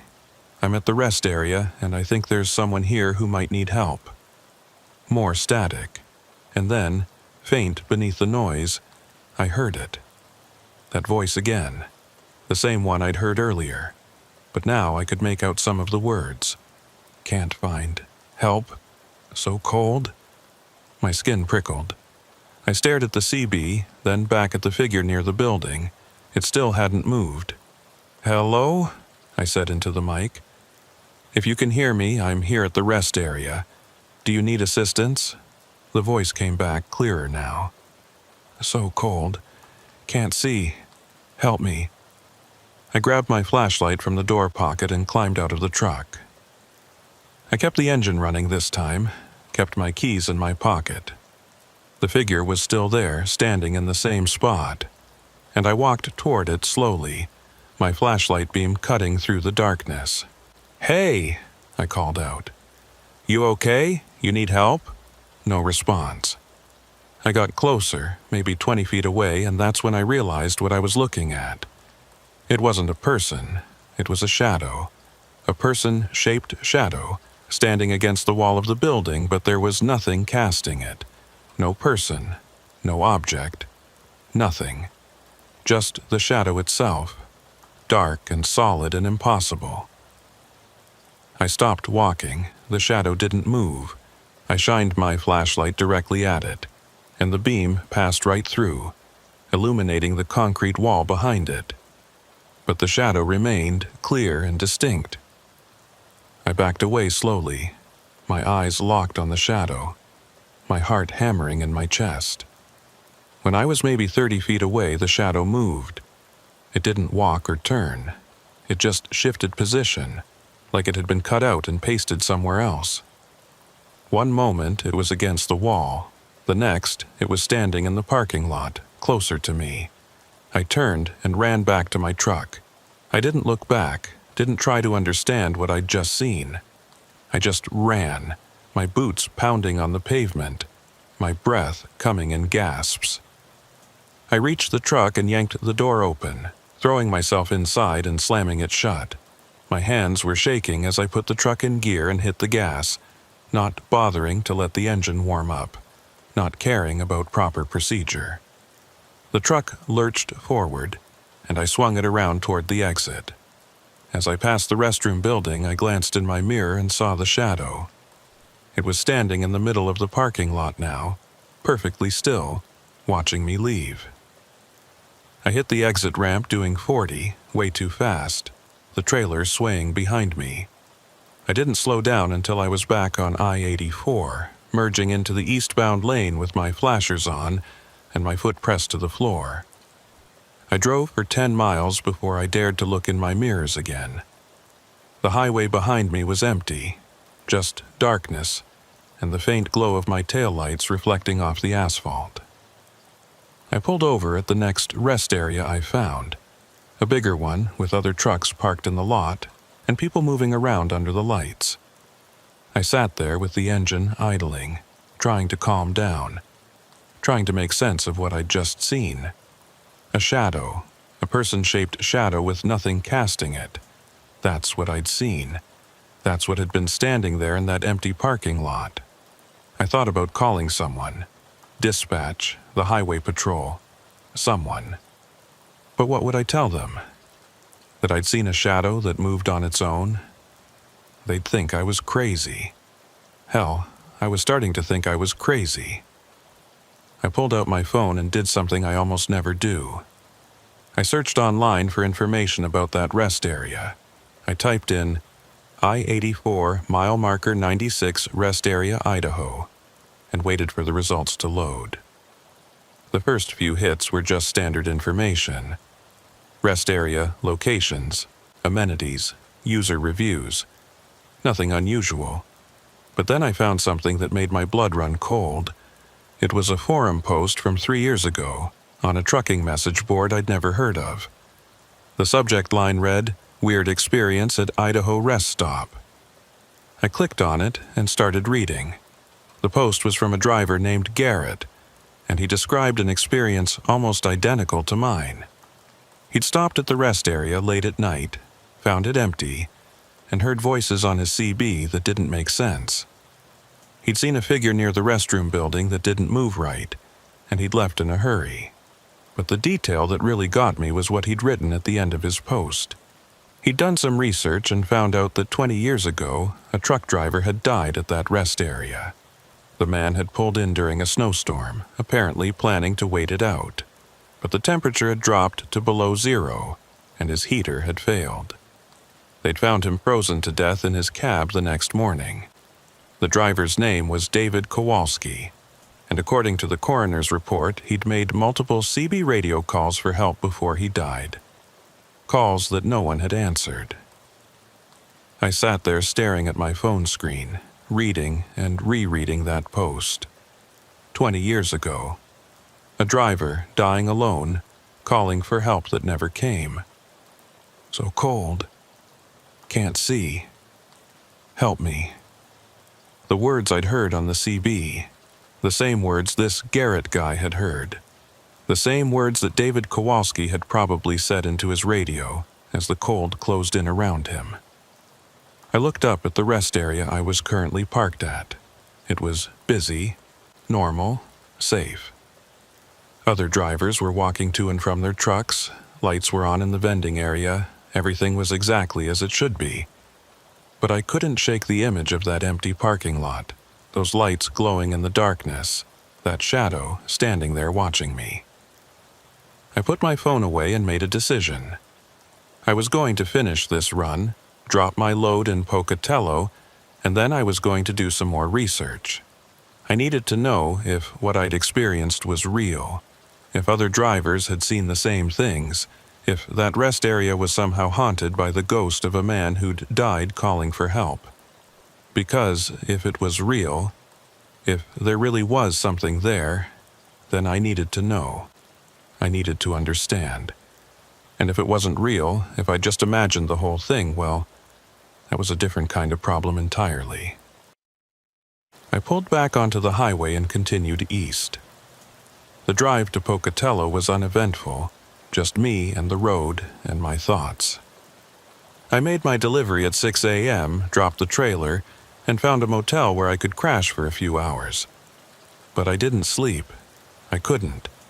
I kept seeing that shadow, standing there in the parking lot, watching me. Kept hearing that voice on the CB, desperate and cold and afraid. When I finally gave up on sleep, I sat at the little desk in my motel room and started digging. I found more forum posts, more stories, more reports of strange experiences at that rest area. Not all of them were the same. Some people had seen lights that shouldn't be there. Others had heard voices or footsteps. A few had reported feeling watched, like something was paying attention to them. But the common thread was the cold. Everyone who'd had an experience there mentioned the cold. How the temperature would drop suddenly, even on warm nights. How their breath would fog in the air. How their fingers would go numb. I found David Kowalski's obituary. He'd been 41 years old, married, 2 kids. He'd been driving for almost 20 years. A veteran hauler who knew the roads as well as anyone. And he'd died alone in a rest area parking lot, freezing to death while he waited for help that never came. The article said that his CB had been found on, tuned to channel 19, the emergency frequency.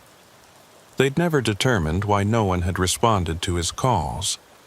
Maybe the weather had interfered with the signal. Maybe no one had been in range. Or maybe people had heard him and assumed it was just another driver complaining about the cold, not realizing he was dying. I closed my laptop and sat there, thinking about David Kowalski. Thinking about how he must have felt in those final hours. The cold seeping into his bones, his voice getting weaker as he called out for someone, anyone, to help him. And I thought about that shadow, the way it had stood there, watching, the way it had moved without walking, shifting from one spot to another like it was being rewritten into reality. Was that David?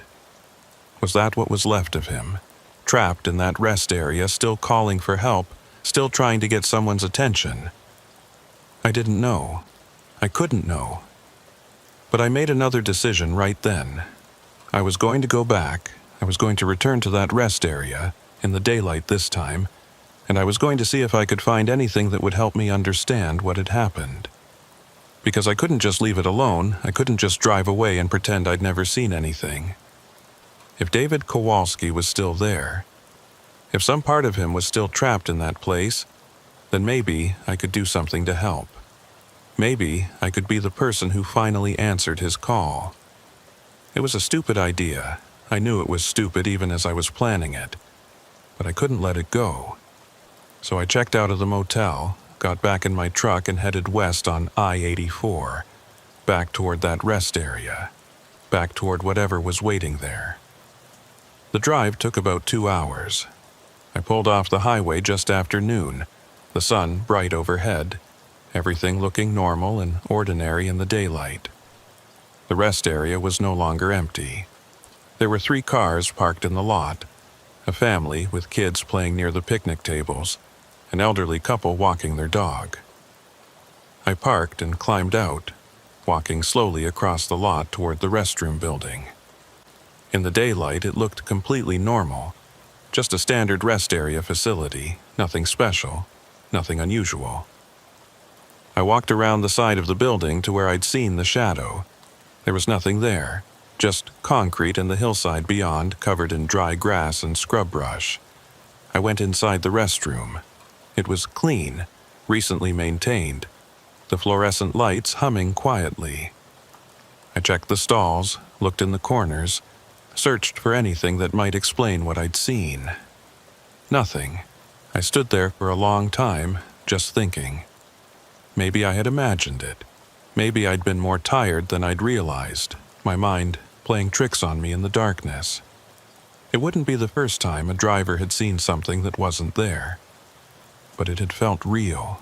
The shadow, the voice on the CB, the cold. All of it had felt absolutely real. I walked back outside and sat on one of the picnic benches, watching the family with their kids, watching the elderly couple throw a ball for their dog. Normal people, living normal lives, completely unaware that this place might be anything other than what it appeared to be. A car pulled in, a sedan with out-of-state plates. A man got out, middle-aged, looked like he'd been driving for a while. He stretched, yawned, and headed toward the restroom. I watched him go inside, watched the door close behind him, and I waited. 2 minutes later, he came back out, got in his car, and drove away. Nothing happened. No shadows, no voices, nothing. I sat there for another hour watching people come and go. Everything was normal, everything was fine. Finally, I admitted defeat. Whatever I'd experienced last night, it wasn't going to happen again now. Not in the daylight, not with other people around. I got back in my truck and started to pull out of the lot. But as I was leaving, I glanced in my mirror one last time, and there, standing near the restroom building, barely visible in the bright sunlight, was the shadow. It was faint, almost transparent, but it was there, watching me leave. I hit the brakes, my truck lurching to a stop.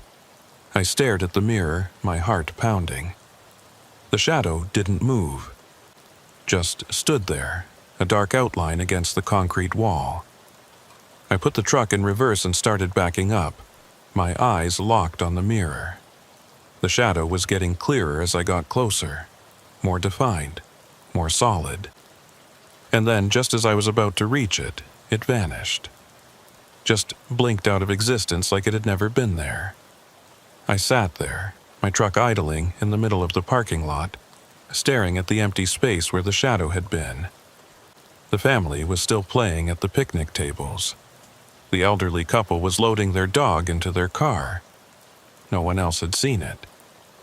No one else had noticed. I was the only one. I put the truck back in drive and left the rest area, my mind racing. I'd seen it again. In broad daylight with other people around, I'd seen it. Which meant it wasn't just exhaustion or darkness or my imagination. It was real. Whatever was in that rest area, it was real. And it had been watching me. I didn't tell anyone what I'd seen. Not dispatch, not the other drivers I talked to at truck stops, not my family. I kept it to myself, locked it away like a secret I wasn't ready to share. Because talking about it would make it more real, and I wasn't ready to face that yet. But I couldn't stop thinking about it. About David Kowalski, frozen to death in his truck. About the shadow that stood near the restroom building, watching. About the voice on the CB still calling for help 20 years after the fact. Over the next 2 weeks, I did more research. I contacted the Idaho DOT and asked about the history of that rest area. They sent me a polite email with some basic information, nothing I hadn't already found online. I tried to find Kowalski's family, thinking maybe I could talk to them, find out if they'd ever experienced anything strange at that location. But I hit dead ends everywhere I looked. Finally, I did something I'd been avoiding. I reached out to Garrett, the driver who'd posted about his experience on the trucking forum. His post was 3 years old, and I wasn't sure he'd still be active on the site, but I sent him a private message anyway. To my surprise, he responded within a day. "Yeah, I remember that night," he wrote. "I've never been back to that rest area. I avoid it completely now, even during the day. I don't care if it adds time to my route. I'm not going back there." We exchanged a few more messages, comparing our experiences. They were nearly identical: the empty parking lot, the voice on the CB, the figure that didn't move right. He'd done the same research I had, found the same information about David Kowalski. "I think he's still there," Garrett wrote. "I think part of him never left. And I think he's trying to get someone to help him, but he doesn't realize he's already dead." The idea chilled me. A ghost that didn't know it was a ghost, still calling for help, still waiting for someone to respond. "Have you ever thought about going back?" I asked. "About trying to help him?" His response came quick. "No, and you shouldn't either. Whatever's there, it's beyond our understanding. You can't help something like that. You can only stay away from it." But I couldn't stay away. The more I thought about it, the more I felt compelled to go back. To try to understand what was happening, to see if there was anything I could do. Dispatch called me with a new load about a week later. Boise to Twin Falls, straight shot down I-84. The route would take me right past that rest area. I could have refused the load, could have asked for a different route, but I didn't. I took it, and I planned my timing carefully. I wanted to arrive at the rest area just after dark, when the parking lot would be empty, but before it got too late. I left Boise at 7 p.m. on a Friday night. The weather was clear, temperature in the low 50s. I made good time, hitting the rest area exit just before 9 p.m. This time, I was prepared. I had my phone fully charged, a good flashlight, and a digital voice recorder I'd bought specifically for this trip. I wanted documentation. I wanted proof. The parking lot was empty again, just like before. The lights were on, casting that same sickly yellow glow across the pavement. I pulled in and parked in the same spot I'd used last time, backing into the space so I was facing the exit. I sat there for a moment, gathering my courage. Then I grabbed my flashlight and the voice recorder and climbed out. The silence hit me immediately. No highway noise, no wind, nothing. Just that oppressive quiet that felt wrong somehow, like the air itself was holding its breath. I turned on the voice recorder and stated the date, time, and location. Then I walked toward the restroom building, my flashlight beam cutting through the darkness. "David Kowalski," I said out loud, feeling ridiculous but pushing through it anyway. "If you're here, if you can hear me, I want to help. My name is Miguel Hart. I'm a truck driver, like you were. I know what happened to you. I know you died here." Nothing, just silence and the hum of the parking lot lights. I walked around the building to where I'd seen the shadow. The wall was blank, just concrete and darkness. I shined my flashlight across it, looking for anything unusual. "I'm here to help," I continued. "If you need something, if there's something I can do, just let me know. I'm listening." The temperature dropped suddenly. I felt it immediately, a sharp decrease that made me shiver.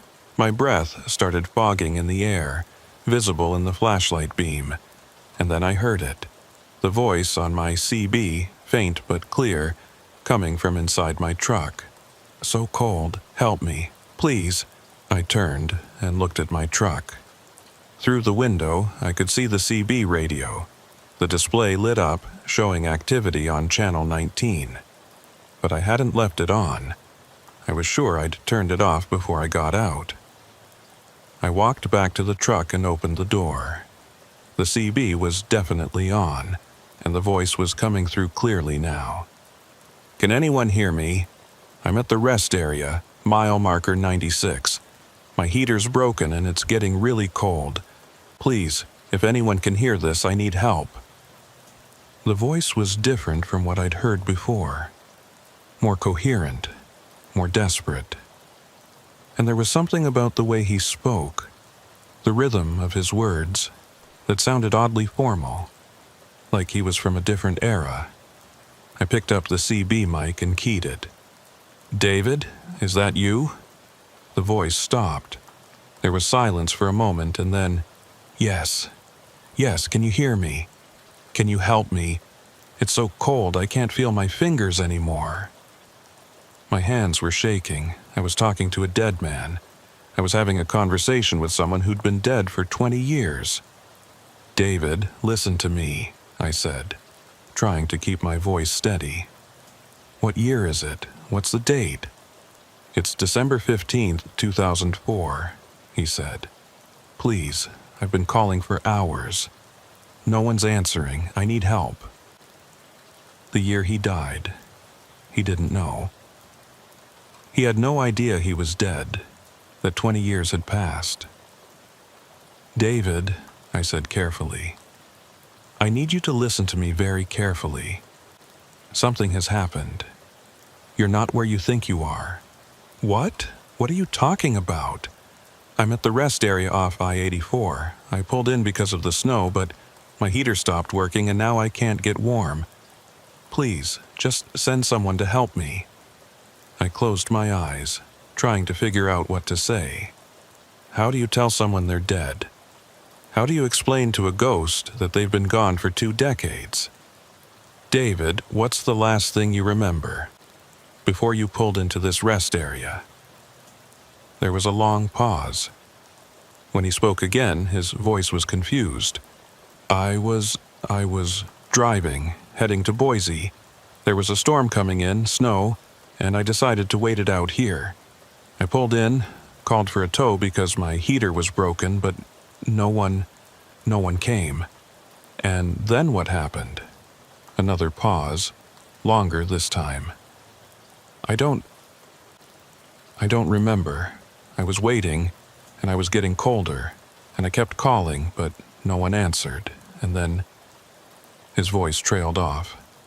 I waited, giving him time. I'm still waiting, he said finally, his voice small, frightened. Why is no one coming? Why won't anyone help me?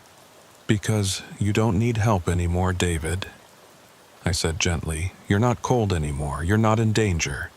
What are you talking about? I'm freezing. I can't feel my legs. I need help. I need someone to come get me. I opened my eyes and looked out at the empty parking lot.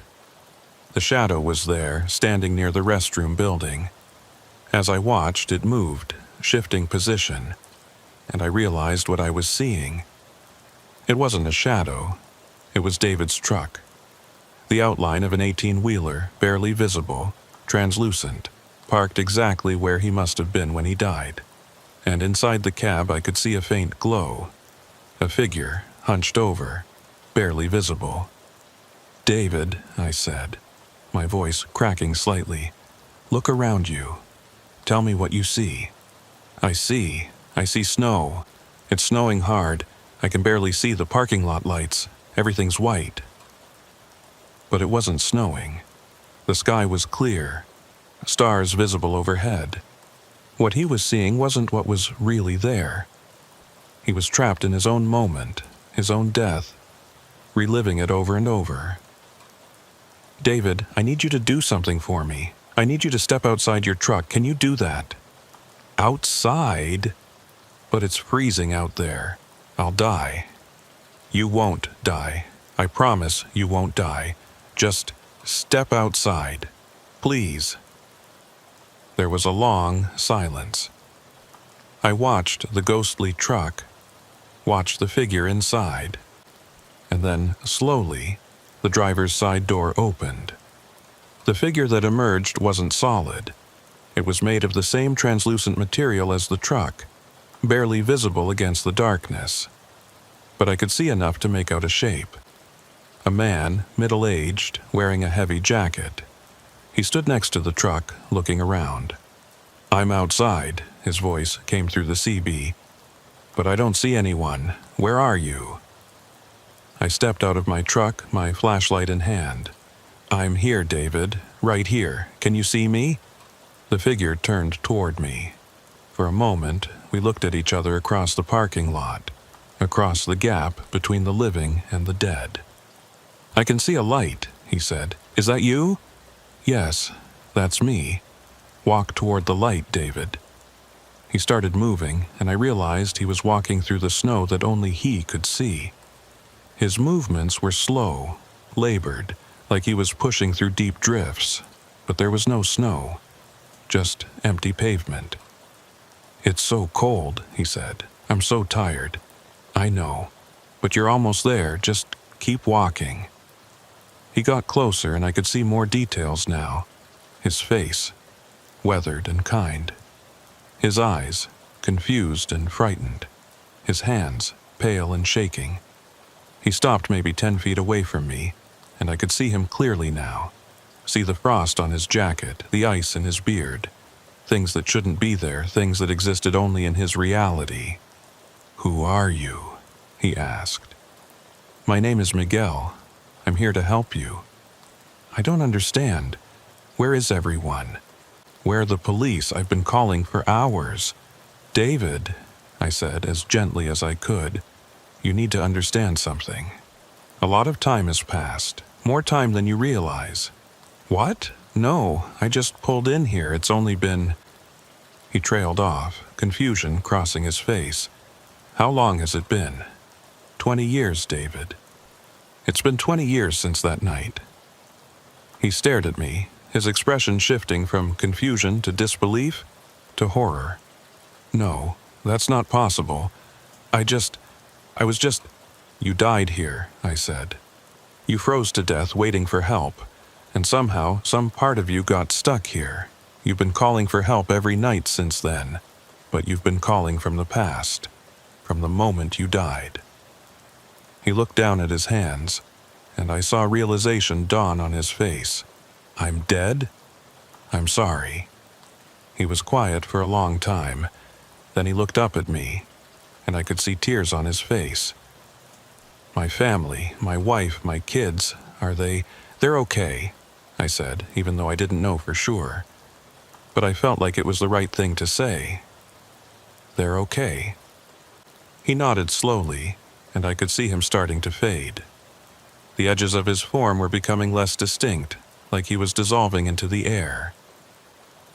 "Thank you," he said, his voice barely audible. "Thank you for finally answering." "You're welcome, David. You can rest now. You don't have to wait anymore." He smiled, and it was the saddest thing I'd ever seen. And then he was gone. Just disappeared, like he'd never been there. The ghost truck vanished with him, and I was left standing alone in the empty parking lot. I stood there for a long time, just breathing, just processing what had happened. The voice recorder was still running, had captured everything. But I knew, even as I stood there, that when I played it back, it would just be me talking to myself. The CB wouldn't have recorded David's voice. The camera on my phone wouldn't have captured his image.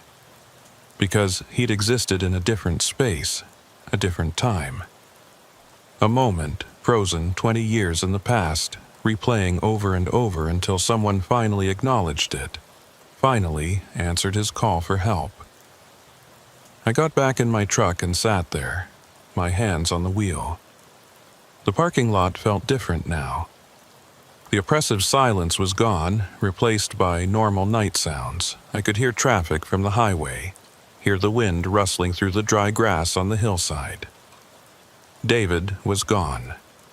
Finally, after 20 years, he was at rest.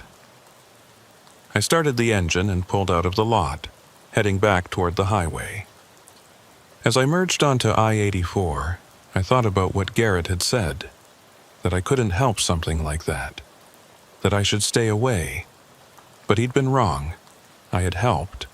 I'd done the thing no one else had been able to do. I'd answered David's call. I'd acknowledged his existence, told him the truth he needed to hear. And maybe that was all he'd needed all along. Just someone to listen. Someone to understand. Someone to finally respond after years of calling into the void. I thought about calling Garrett, telling him what had happened, but I decided against it. Some experiences are too personal, too strange to share with anyone else. This was between me and David, between the living and the dead. I drove through the night, my mind quiet for the first time in weeks. I'd faced something I couldn't explain, something that defied everything I thought I knew about reality. And I'd come out the other side. Or so I thought. It wasn't until 3 nights later, when I was hauling a load through Nevada, that I started to wonder if I'd made a mistake. I was stopped at a rest area, a different one this time, miles away from Idaho. I was in my bunk, trying to sleep when I heard it. A voice on the CB. Faint, distorted, but familiar. "Help me, please." I sat up, my heart racing. No, it couldn't be. David was gone. I'd helped him. He was at rest. I climbed into the front seat and looked at the CB. It was on, showing activity on Channel 19, and the voice was getting clearer. "Miguel, can you hear me? It's so cold. I need help." My blood ran cold. It was David's voice, the same voice I'd heard in that parking lot in Idaho. "David," I said into the mic, my voice shaking. "Is that you?" "Yes. Yes, it's me. I'm so cold. Where are you? Why did you leave me?" "I didn't leave you. You were gone. You vanished." "I don't understand." I'm still here. I'm still waiting. Please, you said you'd help me." I stared at the CB, my mind racing. This couldn't be happening.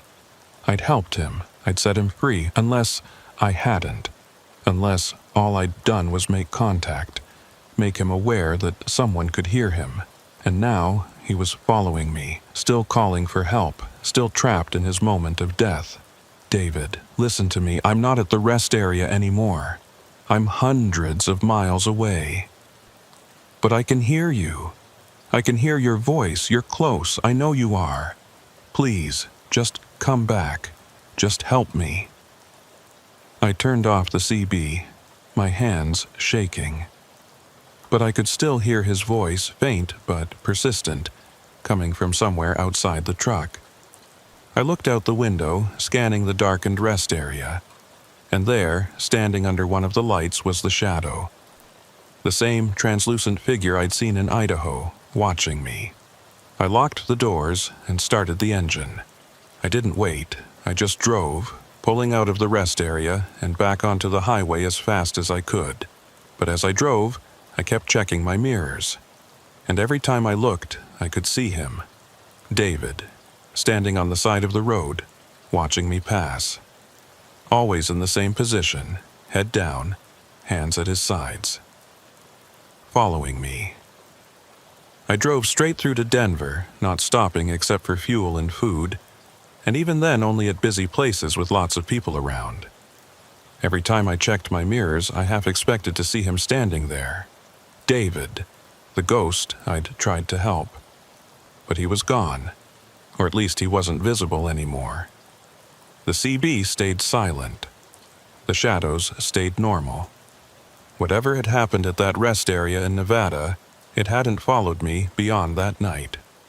Or so I wanted to believe. I delivered my load and took 3 days off, holed up in a cheap motel room trying to figure out what to do. I'd made contact with something I shouldn't have. I'd opened a door I didn't know how to close. On the 4th day, I got a call from my dispatcher. They had a load heading from Denver back to Boise. I almost said no. Almost told them I was done with Idaho routes, done with anything that would take me near that rest area. But refusing would raise questions I wasn't ready to answer. So I said yes, and I planned my route carefully, making sure I'd hit that stretch of I-84 during daylight hours when the rest area would be full of normal people living normal lives. I left Denver at 4 a.m., pushing hard to make time. The sun was up by the time I hit the Idaho border, bright and warm, burning off the morning fog. I felt better in the daylight, safer. I passed the rest area just after noon.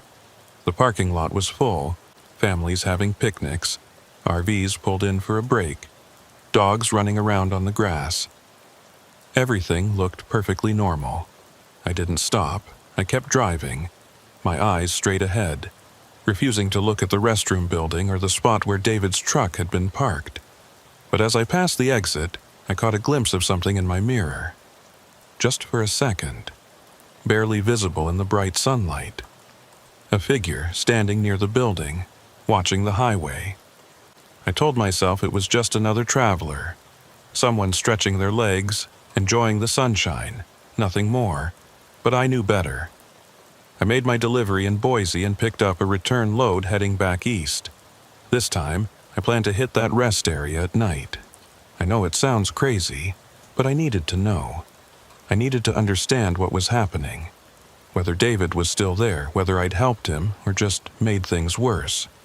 I timed it perfectly. I pulled into the rest area just after midnight, 3 weeks to the day since I'd first spoken to David. The parking lot was empty again, just like before. The lights cast their familiar yellow glow across the pavement. I sat in my truck for a long time, gathering my courage. Finally, I grabbed my flashlight and voice recorder and climbed out. The silence was absolute, just like before. No highway noise, no wind, nothing. I walked toward the restroom building, my footsteps echoing in the stillness. "David?" I called out. "Are you here?" Nothing, just silence. I walked around the building to where I'd seen him before. The wall was blank, empty. No shadow, no ghost truck, nothing. David, if you can hear me, please respond. I need to know if you're still here. I need to know if I helped you or if you're still trapped. The temperature dropped, but only slightly. Not the dramatic plunge I'd experienced before. Just a gentle cooling, like someone had opened a window. And then I heard it. Not on the CB this time, but directly in the air around me. A whisper, so faint I could barely make it out. Thank you. I spun around, trying to locate the source. David, is that you? Thank you for listening. Thank you for trying. The voice was different now. Calmer. Peaceful. Not desperate or afraid. Are you okay? I asked. Are you at rest? A pause, and then, I'm leaving. I can feel it. I'm finally leaving. Where are you going? I don't know. But it's warm there. It's not cold anymore. Relief flooded through me. I'm glad. I'm sorry I couldn't help you sooner. I'm sorry you had to wait so long. You did help. You heard me. After all these years, someone finally heard me. That's all I needed. The air around me started to warm, the cold dissipating like fog in sunlight. I could feel him fading, moving on to wherever it was that ghosts go when they finally let go. David, wait. Before you go, I need to know. Why did you follow me? Why did I see you at that rest area in Nevada? Another pause, longer this time. When he spoke again, his voice was fainter, like he was speaking from a great distance. I wasn't following you. That wasn't me. That was something else. Something that's been here longer than I have. My blood ran cold. What do you mean? What else is here? This place. It's not just me. There are others, trapped like I was. Some of them don't even remember who they were. They're just echoes, shadows. And some of them are angry. Angry at what? At being forgotten, at being left behind, at dying alone. I thought about the shadow I'd seen in Nevada, the voice on the CB that had sounded like David but somehow wasn't quite right. David, did I make a mistake? Did I wake something up that should have stayed asleep? His voice was barely audible now, fading with every word. No. You did the right thing. You gave me peace. But be careful, Miguel. This rest area isn't the only place like this. There are spots all over these highways where the veil is thin, where the past and present touch. And not all the things trapped there are as harmless as I was. How do I know which places are dangerous? You'll feel it, like you felt it here. That wrongness in the air, that silence that's too heavy. Trust your instincts. And if you ever hear someone calling for help on the CB late at night, someone who sounds lost and afraid, think carefully before you answer.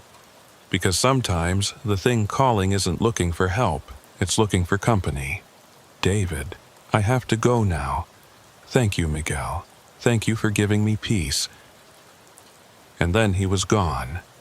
Not faded, not disappeared gradually, just gone.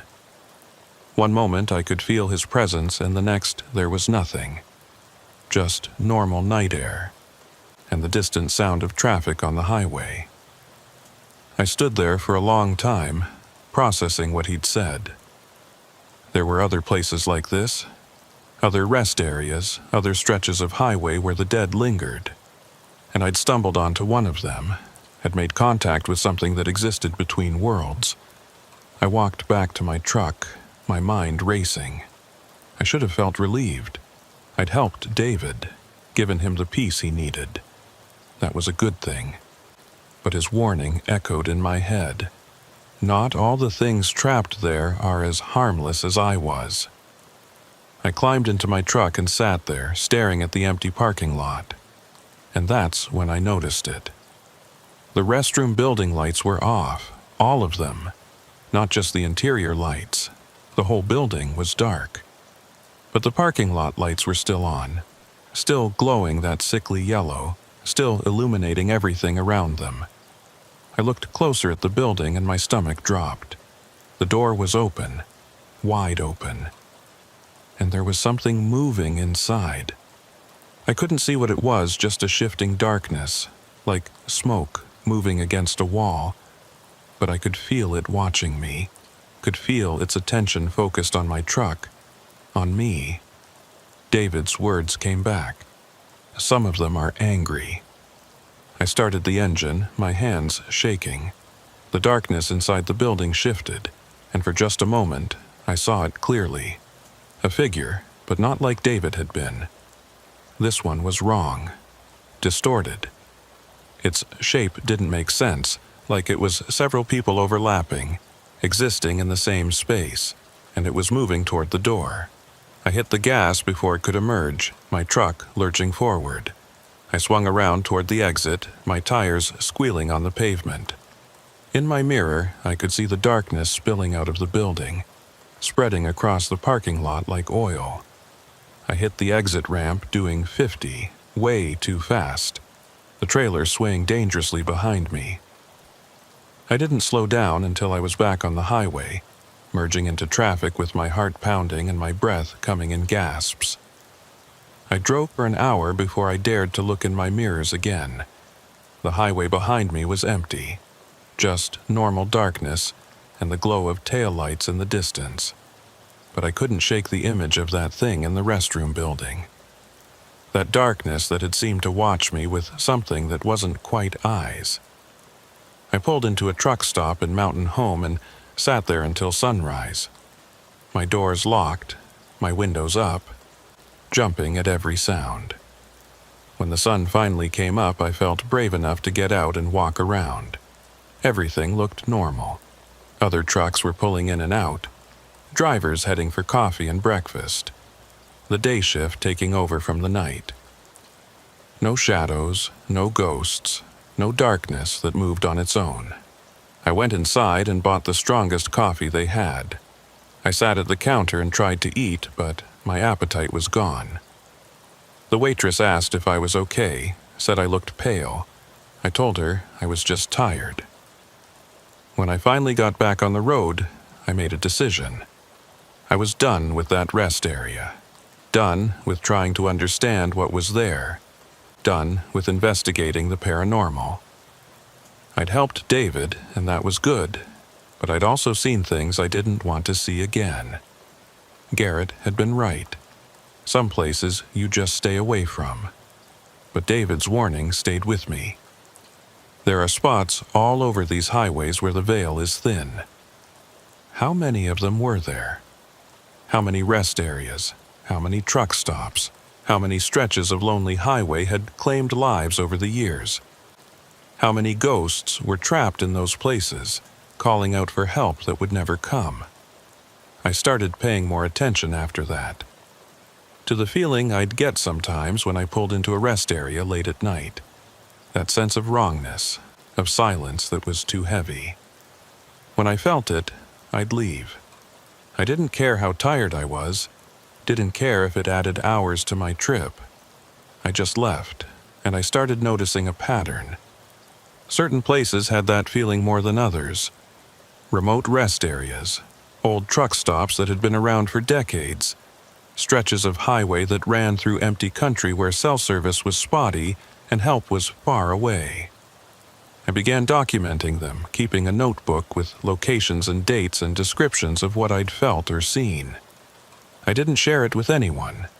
It was just for me, a record of the places I needed to avoid. But I couldn't avoid all of them.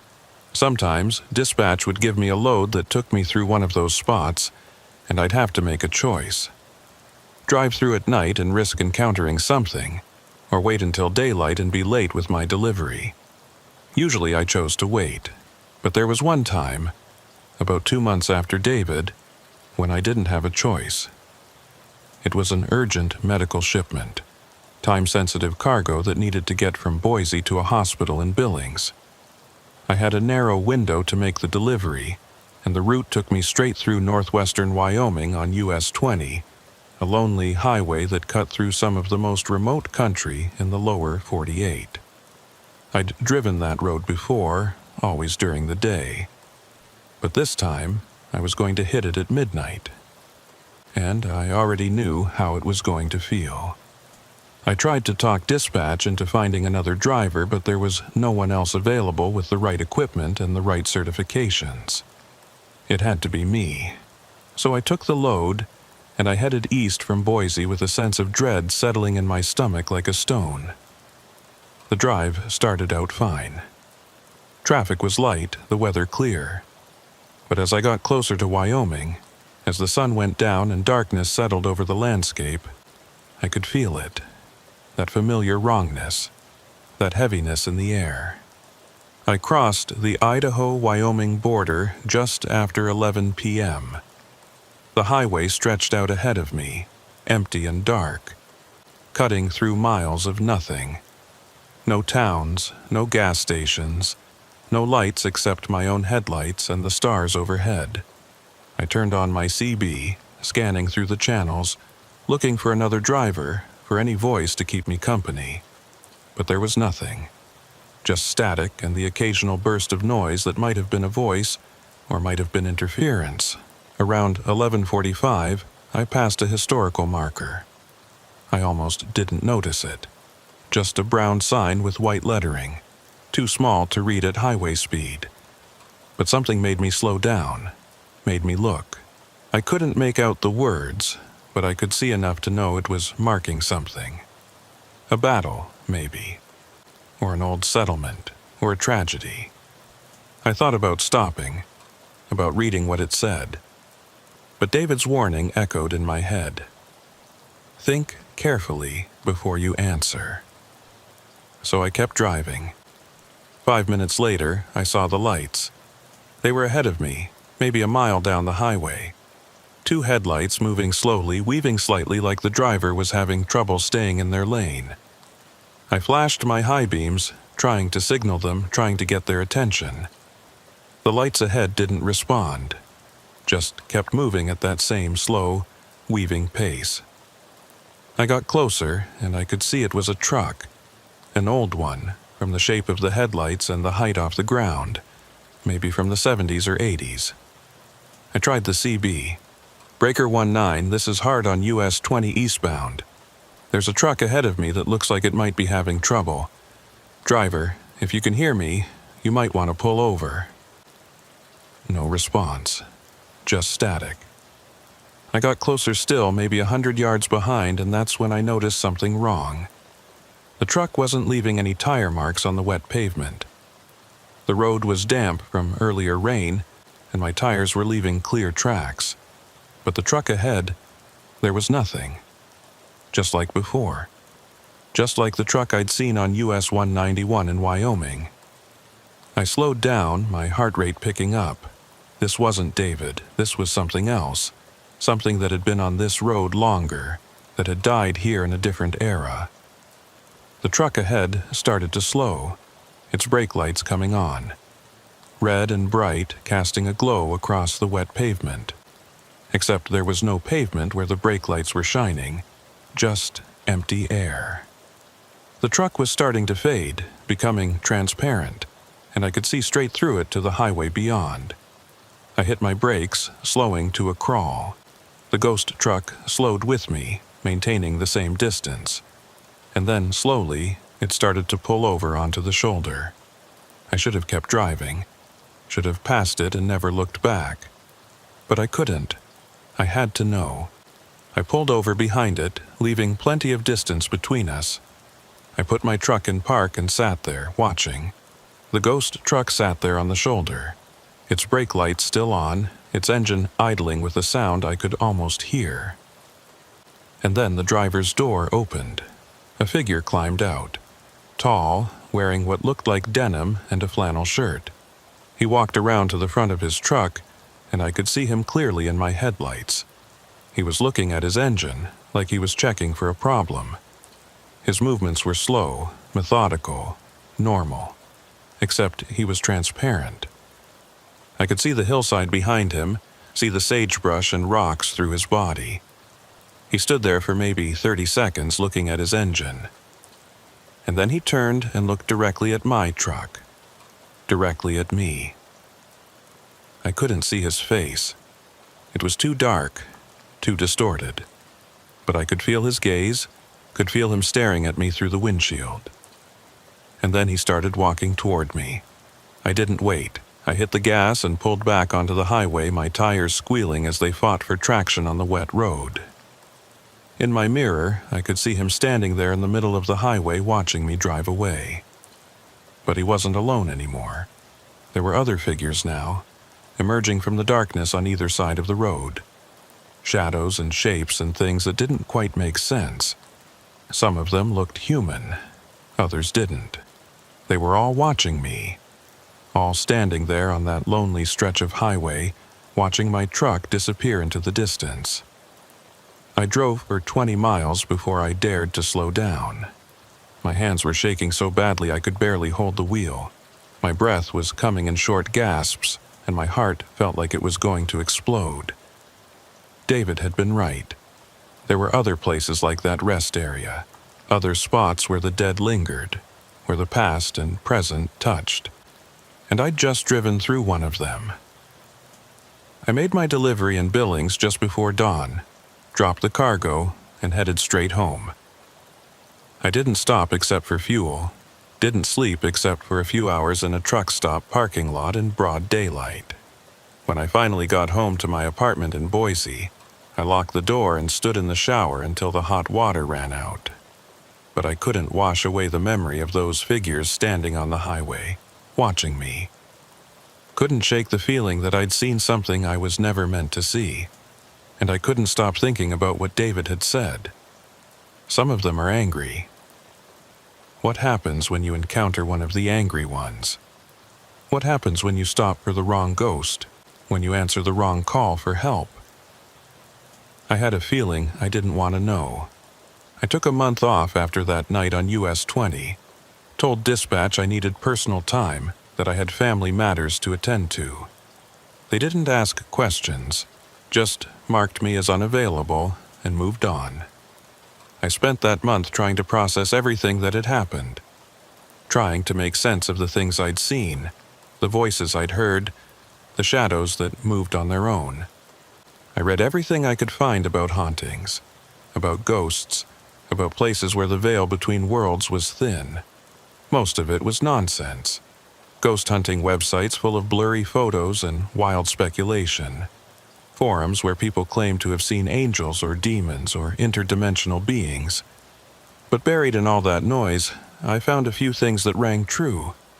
Stories from other drivers who'd had experiences similar to mine. Accounts of rest areas and truck stops that felt wrong, where people saw things that couldn't be explained. One forum post in particular caught my attention. It was from a retired driver named Frank Delgado, and he'd been hauling freight for over 40 years. He claimed to have a list of locations across the western United States where drivers had reported paranormal activity. Rest areas, stretches of highway, truck stops, places where people had died alone, where tragedies had occurred, where the boundary between the living and the dead was somehow compromised. I sent him a private message asking if he'd be willing to share his list. To my surprise, he responded within hours. "I've been waiting for someone to ask," he wrote. "Most drivers don't want to talk about this stuff. They think it makes them sound crazy. But I know what I've experienced, and I know I'm not alone." He attached a document to his message. It was a spreadsheet, meticulously maintained, with over 300 entries. Each one listed a location, a date, and a brief description of what had been reported there. I scrolled through it, my stomach sinking. The rest area on I-84 was there, mile marker 96, with multiple entries spanning decades. The stretch of US 20 where I'd seen the ghost truck was there too. And dozens of other locations I'd driven past without a second thought. One entry jumped out at me. a truck stop in eastern Oregon, right off I-84 near Baker City. The description was simple: shadow figures, voices on CB, feeling of being watched, multiple reports from 95 present. I'd stopped there, just 2 weeks before my experience with David. I'd pulled in late at night, grabbed a coffee and a sandwich, and gotten back on the road. I hadn't noticed anything unusual at the time, but now I wondered if I'd just been lucky. If I'd left before, whatever was there had decided to make itself known. Frank's next message came through while I was still reading the list. I put this together over the years, collecting stories from drivers I met on the road. Some of them wouldn't let me use their names. Some of them made me promise never to share it publicly. But I think it's important that people know, that they're warned. What causes it? I asked. Why are these specific places haunted? His response came quick. Death, loneliness, despair. These highways have been around for decades, some of them for over a century if you count the original wagon routes. Thousands of people have died on these roads. Accidents, breakdowns, exposure, violence, and some of them, the ones who died alone and afraid, they get stuck. They can't move on. They're trapped in that moment, in that place, reliving it over and over.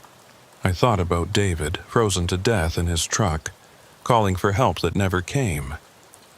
About the driver on US 20, broken down on the side of the road, waiting for someone to stop. About all the others, hundreds of them trapped in moments of tragedy and fear. Is there any way to help them? I asked. Sometimes, Frank wrote. If you can make contact, if you can acknowledge them, sometimes that's enough to set them free. Like you did with David Kowalski. But other times they don't want to be helped. They're too far gone, too lost in their own deaths. And those are the dangerous ones. Dangerous how? They want company. They want someone to share their suffering. And if you get too close, if you let them in, they'll try to trap you there with them. I've heard stories of drivers who stopped at the wrong rest area, who answered the wrong call on the CB, and were never seen again. Officially, they're listed as missing persons, runaways or victims of foul play. But I think they're still there, at those locations, trapped just like the ghosts they tried to help. I sat back from my computer, my mind reeling. People trapped by ghosts. Drivers who'd vanished trying to help, only to become ghosts themselves. How do you know which ones are safe to help? I asked. You don't, Frank wrote. That's the problem. You can't tell the difference between someone like David who just needs to be acknowledged and something darker that wants to drag you down with it. My advice: stay away from all of them. When you feel that wrongness, that heaviness in the air, just keep driving. Don't stop, don't investigate, don't try to be a hero. But I couldn't do that. Not after helping David. Not after seeing the peace on his face when he finally understood that he could let go. What if there are more like him? I asked. What if there are other drivers trapped out there who just need someone to listen? Someone to help them understand what happened? Frank's response took a long time to come through. When it did, I could feel the weight of his experience behind the words. Then you have to be very, very careful. You have to learn to tell the difference between the ones who want help and the ones who want to hurt you. And even then you might get it wrong. You might stop for someone who seems harmless and find out too late that they're not. How do you tell the difference? The harmless ones are sad, confused. They don't understand what happened to them. They're still calling for help in the same way they did when they were alive.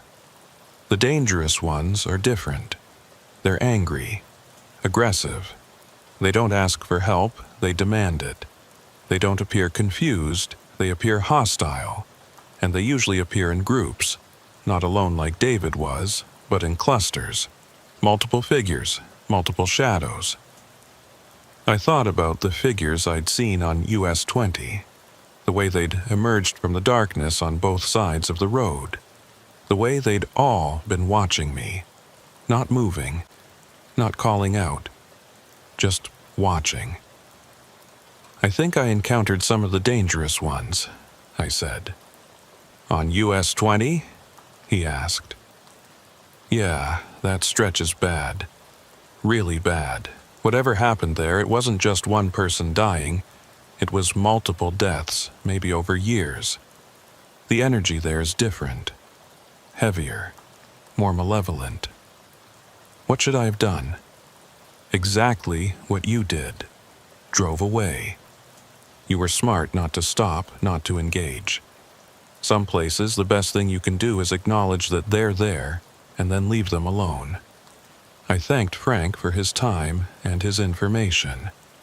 We exchanged a few more messages over the next few days, and he shared more stories with me. Tales of other drivers who'd had experiences like mine, who'd seen things they couldn't explain on lonely highways. One story in particular stayed with me. A driver named Marcus had pulled into a rest area in New Mexico late one night. He'd heard voices on his CB, multiple people all talking at once, all calling for help. He'd stepped outside to investigate and had seen dozens of figures standing in the parking lot. Men, women, even children. All of them translucent, all of them watching him. He'd gotten back in his truck and tried to leave, but his engine wouldn't start. He'd sat there for 3 hours watching the figures slowly move closer to his truck, surrounding it. They'd press their hands against his windows, their faces blank and expressionless. Finally, as the sun started to rise, they'd faded away.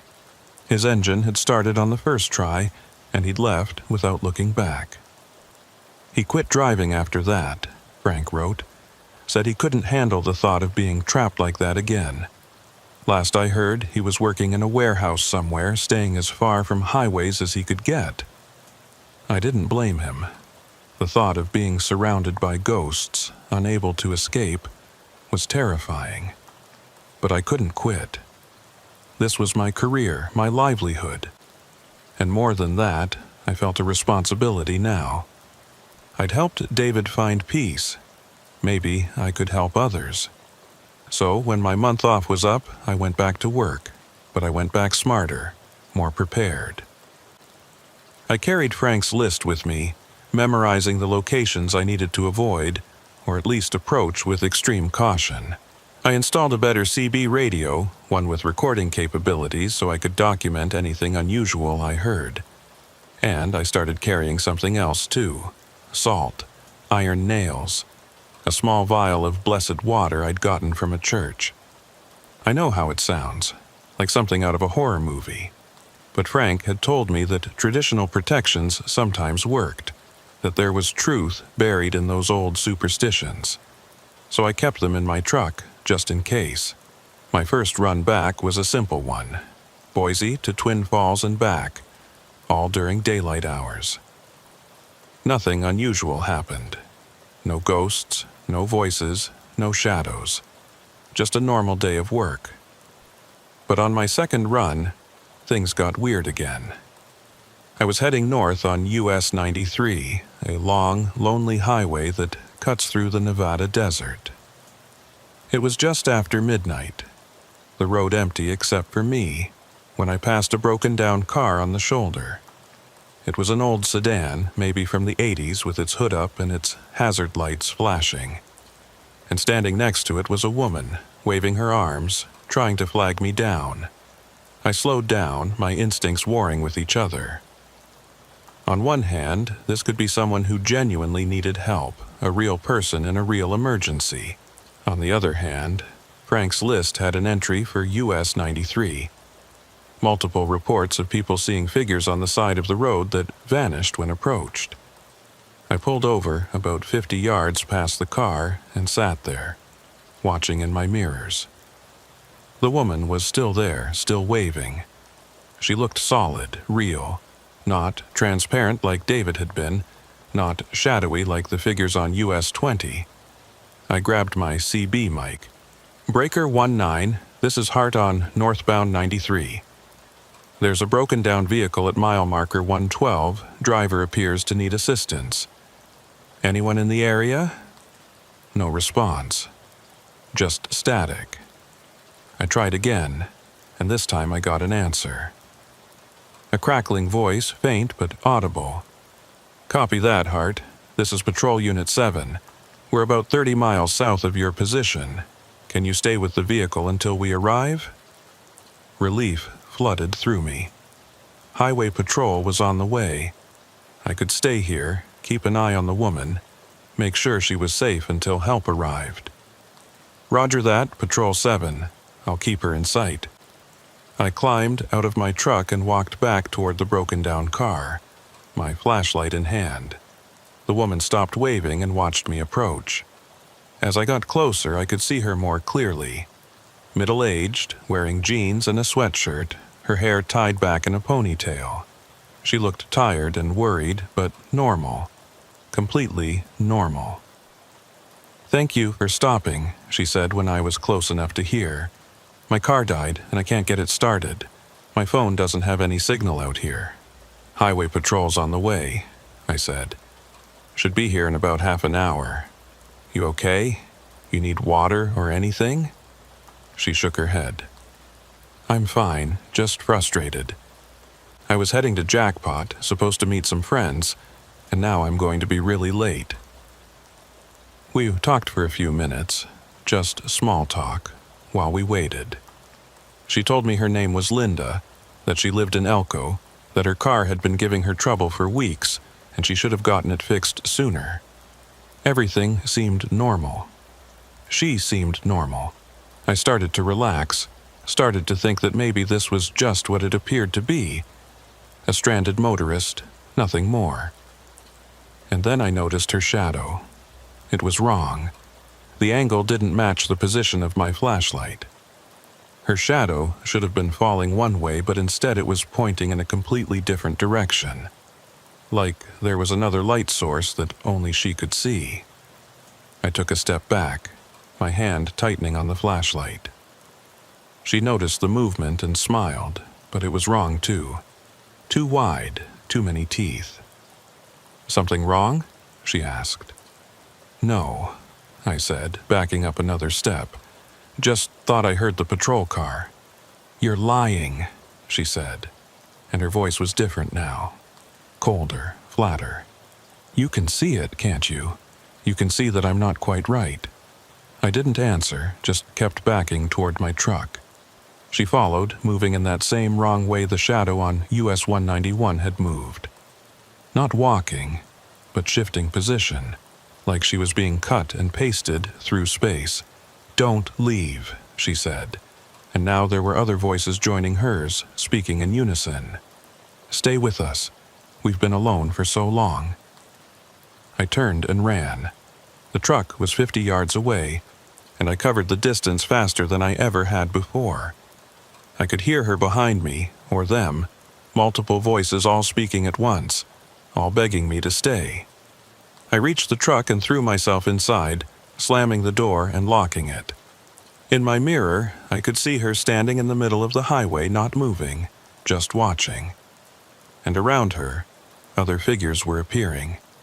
Shadows and shapes, all of them watching my truck. I started the engine and hit the gas, not caring that I was leaving someone behind, not caring that it might have been a real person who needed help. Because I knew it wasn't. I knew what I'd seen. The figures didn't follow, they just stood there in the highway, growing smaller in my mirror as I drove away.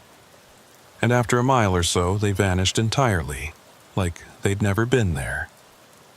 I called Highway Patrol on my CB, asked if Unit 7 was still heading to mile marker 112. The dispatcher said there was no Unit 7 in that area, that they hadn't received any calls about a stranded motorist. The voice I'd heard on the CB hadn't been real, just another trick, another attempt to get me to stop, to stay, to become one of them. I drove straight through to my destination, not stopping except for fuel, and even then only at busy truck stops with lots of people around. I was shaking the whole way, my hands white-knuckled on the steering wheel. Frank had been right. Some of them were dangerous. Some of them didn't want help. They wanted company. They wanted to trap you in their moment, in their death, and keep you there forever. I updated my personal list that night, adding US 93 mile marker 112 to the locations I needed to avoid at all costs.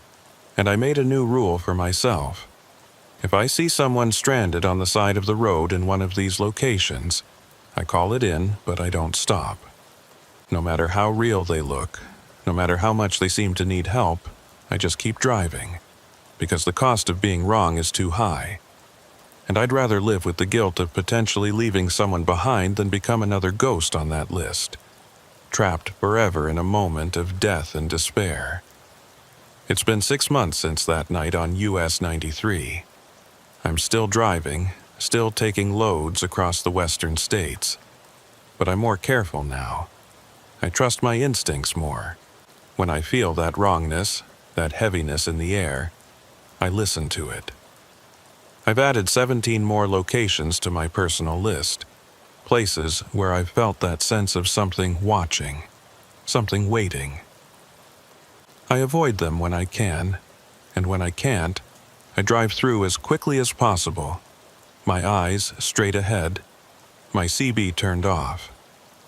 And sometimes, late at night when I'm alone on an empty highway, I think about David, about how I helped him find peace, how I gave him the answer he'd been waiting 20 years to hear. I think about all the others out there, trapped in their moments of death, still calling for help, still waiting for someone to acknowledge them. And I wonder, how many of them are like David, harmless and confused, just needing someone to listen? And how many of them are like the things on US 20, or the woman on US 93, angry and malevolent, looking for victims to share their fate? I don't have an answer.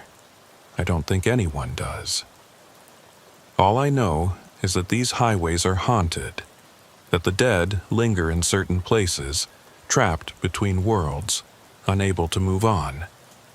And I know that I'll keep driving these roads because it's what I do, but I'll be careful. I'll be smart. I'll trust my instincts and Frank's list and everything I've learned. Because out here, on these lonely highways in the dead of night, the line between the living and the dead is thinner than most people realize, and sometimes that line disappears entirely. I've been driving trucks for 31 years now, and I thought I'd seen every kind of person this country had to offer. Hitchhikers with stories that would make your hair stand on end. Drifters who looked like they hadn't slept in weeks. People stranded on the side of the road with cars that would never run again. I'd given rides to some of them back when I was younger and more trusting. But after a close call outside of Reno in '98, I stopped picking up strangers. No exceptions. No matter how desperate they looked. That rule served me well for 26 years, until last October when I broke it, or thought I did anyway. My name is Dustin Hale. I'm 54 years old, been hauling freight since I was 23. Started out doing local deliveries in California, worked my way up to cross-country runs. These days, I mostly stick to the western states, running loads between Nevada, Arizona, and Utah. It's good money, and I know the routes like the back of my hand. The run that changed everything was supposed to be routine. I'd picked up a load of bottled water in Las Vegas, heading north to Reno on US 95. It's a lonely highway, cuts straight through the Nevada desert for hours without much civilization. Just scrub brush and rock formations and the occasional gas station. I'd done the run hundreds of times before. Nothing special about it. I left Vegas around 4 in the afternoon on a Tuesday, planning to make Reno by midnight. The weather was clear, temperature dropping as the sun went down. I remember thinking it was perfect driving weather. The kind of night where you could just zone out and let the miles roll by. The radio was playing some old country station out of Tonopah, and I had a thermos of coffee in the cup holder. Everything was routine. Everything was normal. By the time I hit Tonopah, it was full dark and cold enough that I could see my breath when I stopped for fuel. I grabbed a sandwich from the gas station, one of those pre-wrapped things that taste like cardboard, and stood outside for a few minutes stretching my legs. The night was clear, stars so bright they looked like holes punched in black paper. There was no wind, no sound except the distant hum of the highway. It should have been peaceful, but something about it felt off. Too quiet, maybe. Too still. I shook off the feeling and got back in the truck. Probably just tired, I told myself. You drive long enough, you start imagining things, start seeing patterns where there aren't any. I was about 20 miles north of Tonopah when I saw him for the first time. He was standing on the shoulder, thumb out, the universal sign for a hitchhiker. Middle-aged guy, maybe 45, wearing a brown jacket and jeans. He had a duffel bag at his feet and that look desperate people get when they've been waiting too long. I slowed down slightly out of habit, then caught myself and kept going. No rides, no exceptions. I watched him disappear in my mirror, just another person I'd left behind on a lonely road.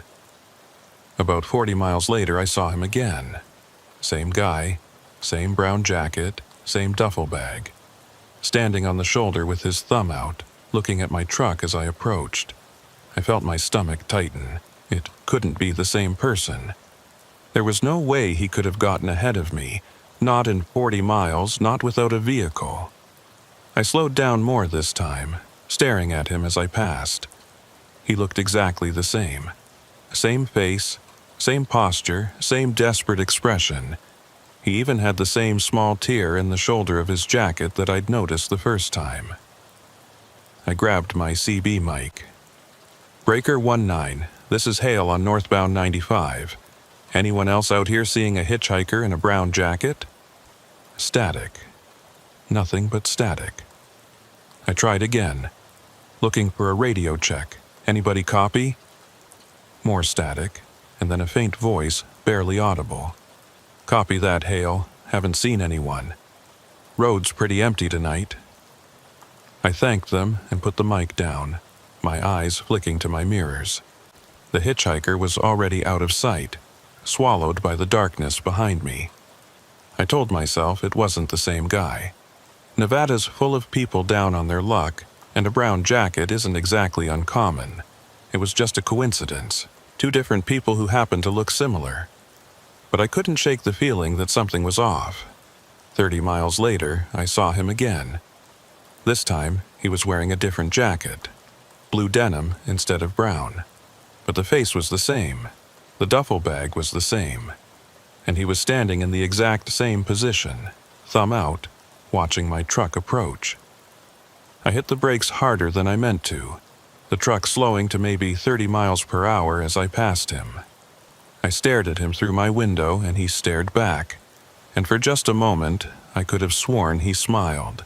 Not a friendly smile, something else, something knowing. I sped up again, my heart pounding, 3 times. I'd seen him 3 times now, each time getting ahead of me somehow, each time waiting on the shoulder like he knew I was coming. I pulled out my phone and checked the dash cam footage. I'd installed the camera about a year ago, and it had saved me from more than one insurance scam. If this guy was really appearing multiple times, the camera would have caught it. I rewound to the first sighting and watched the footage. The highway stretched out ahead of me, empty. No hitchhiker, no person at all, just bare shoulder and desert scrub. I checked the second sighting, same thing, empty road. My hands were shaking as I checked the third sighting. I could remember seeing him clearly, could remember the blue denim jacket, the way he'd smiled at me, but on the camera, there was nothing. Just empty highway. I put my phone down and focused on driving. This wasn't real. It couldn't be real. I was tired, that was all. My mind was playing tricks on me, making me see things that weren't there.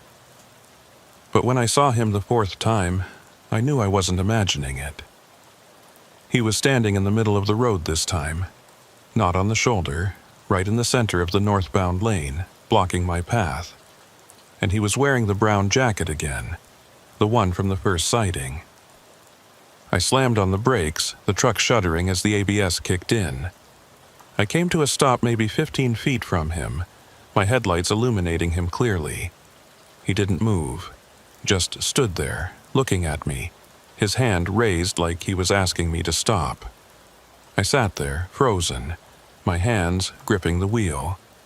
Up close, I could see more details. He looked familiar somehow, like someone I'd seen before but couldn't quite place. His face was weathered, lined with age and hard living. His eyes were dark, intense. He walked toward my truck slowly, deliberately. When he reached my window, he knocked on the glass. "I need a ride," he said. His voice was muffled by the window, but I could hear him clearly enough. "Please. I've been waiting so long." "I don't give rides," I said through the glass. "Sorry." He smiled that same unsettling smile I'd seen before. "You will. Eventually, you all do." "Who are you?" I asked. "How do you keep getting ahead of me?" "I'm not ahead of you," he said. "I'm exactly where I've always been. You're the one who keeps moving past me." That didn't make sense. None of this made sense. I reached for the gear shift, ready to put the truck in reverse and back away from him. "Wait," he said, his hand pressed against my window. "Don't you recognize me?" "Look closer." I did look closer, studying his face in the glow of my headlights, and that's when it hit me. I did recognize him. He looked like someone I'd known, someone from a long time ago.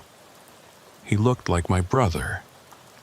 My brother Jake, who died 23 years ago, who'd been killed in a car accident on this exact highway, somewhere between Tonopah and Hawthorne. The memory hit me like a physical blow. Jake, at 26, full of life and plans, calling me on that October night asking for help. His voice had sounded strange on the voicemail, worried in a way I'd never heard before. "Dustin, hey, it's me. My car's making this weird grinding noise and I'm kind of out in the middle of nowhere on 95. Could you maybe swing by and take a look? I don't want to risk it dying on me out here. Call me back when you get this."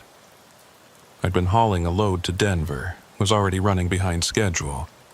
I'd listened to the message at a truck stop outside of Grand Junction, had every intention of calling him back once I made my delivery.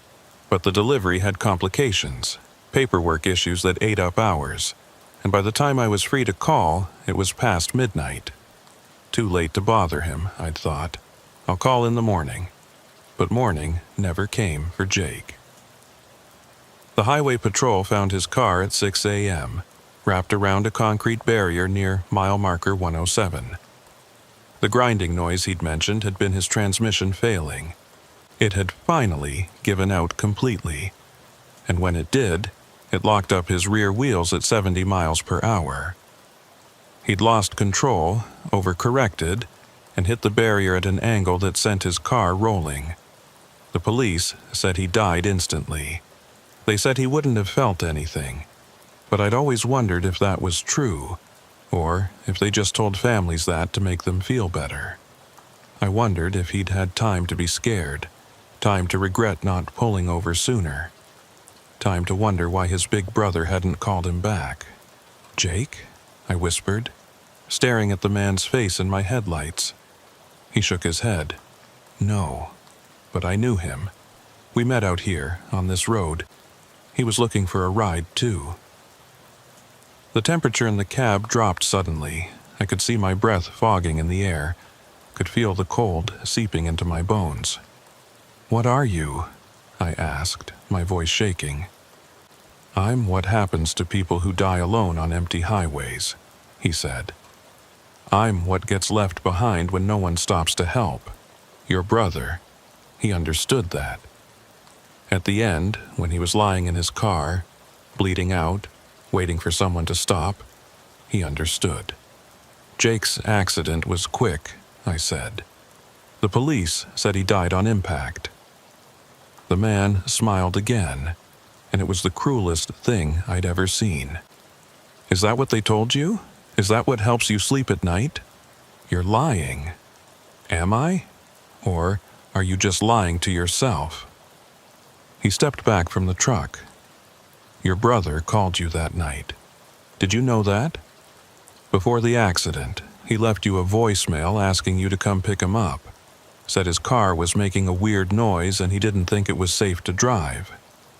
But you were busy, weren't you? You had a load to deliver. You didn't call him back. I felt like I'd been punched in the stomach. I had gotten that voicemail.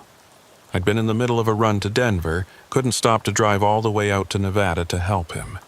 I'd planned to call him back when I finished my delivery, but by then it was too late. He was already gone. How do you know that? Dad, that? I asked. Because I've been here a long time.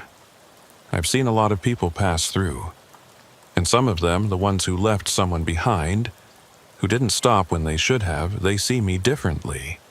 They see the person they failed to help.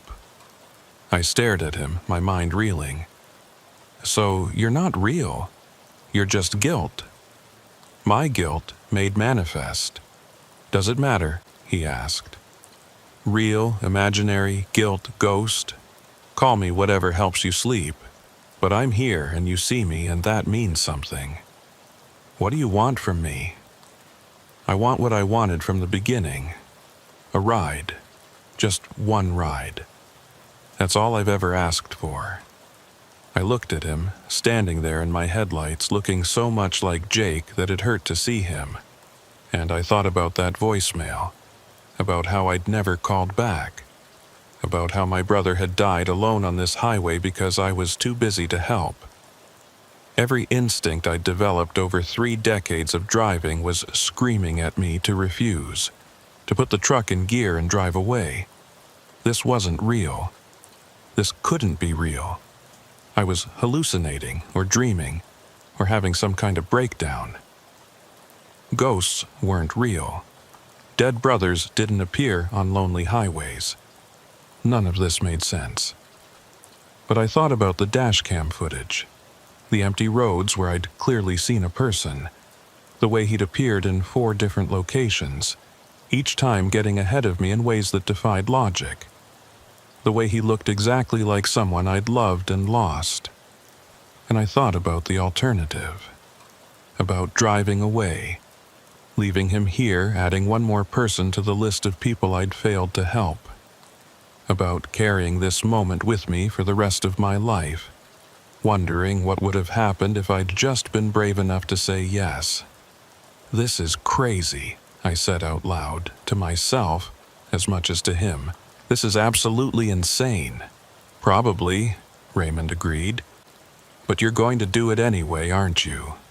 I closed my eyes, took a deep breath, and made my decision. Get in, I said. The words felt heavy, significant, like I was agreeing to something more than just giving a ride, like I was opening a door that had been closed for 23 years, letting something in that I'd been trying to keep out. He smiled, and this time it looked almost genuine, almost human. He walked around to the passenger side, and I heard the door open. Felt the truck shift slightly as he climbed in, but when I turned to look at the passenger seat, it was empty.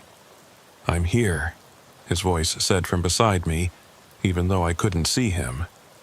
You just can't see me anymore. Not the way you saw me outside. I felt the seat shift again, felt the presence of someone sitting next to me. But there was nothing visible. Just empty space. Where do you want to go? I asked, my voice barely above a whisper. North, he said. Just keep going north. I'll tell you when to stop. I put the truck in gear and started driving. The highway stretched out ahead of me, empty and dark. I kept checking the passenger seat, but it remained empty. Yet I could feel him there, could sense his presence like a weight in the air. We drove in silence for maybe 20 minutes. The highway unwound before us, empty and hypnotic. I kept my eyes on the road, but I was acutely aware of that presence beside me, that weight in the air where Raymond sat, invisible. "It's strange," he said finally, breaking the silence. "Being here, but not being seen. I've spent so long trying to get people to notice me, and now that you've let me in, I've become invisible again. There's an irony in that, I think." "How long have you been out here?" I asked. 32 years, you said?" 32 years, 4 months, and 17 days. You lose track of a lot when you're dead, but some numbers stay with you: the date you died, the number of cars that passed you by, the number of faces you saw through windows, people who looked right at you and then looked away. What's it like, being stuck like that? He was quiet for a moment, and when he spoke, his voice was distant.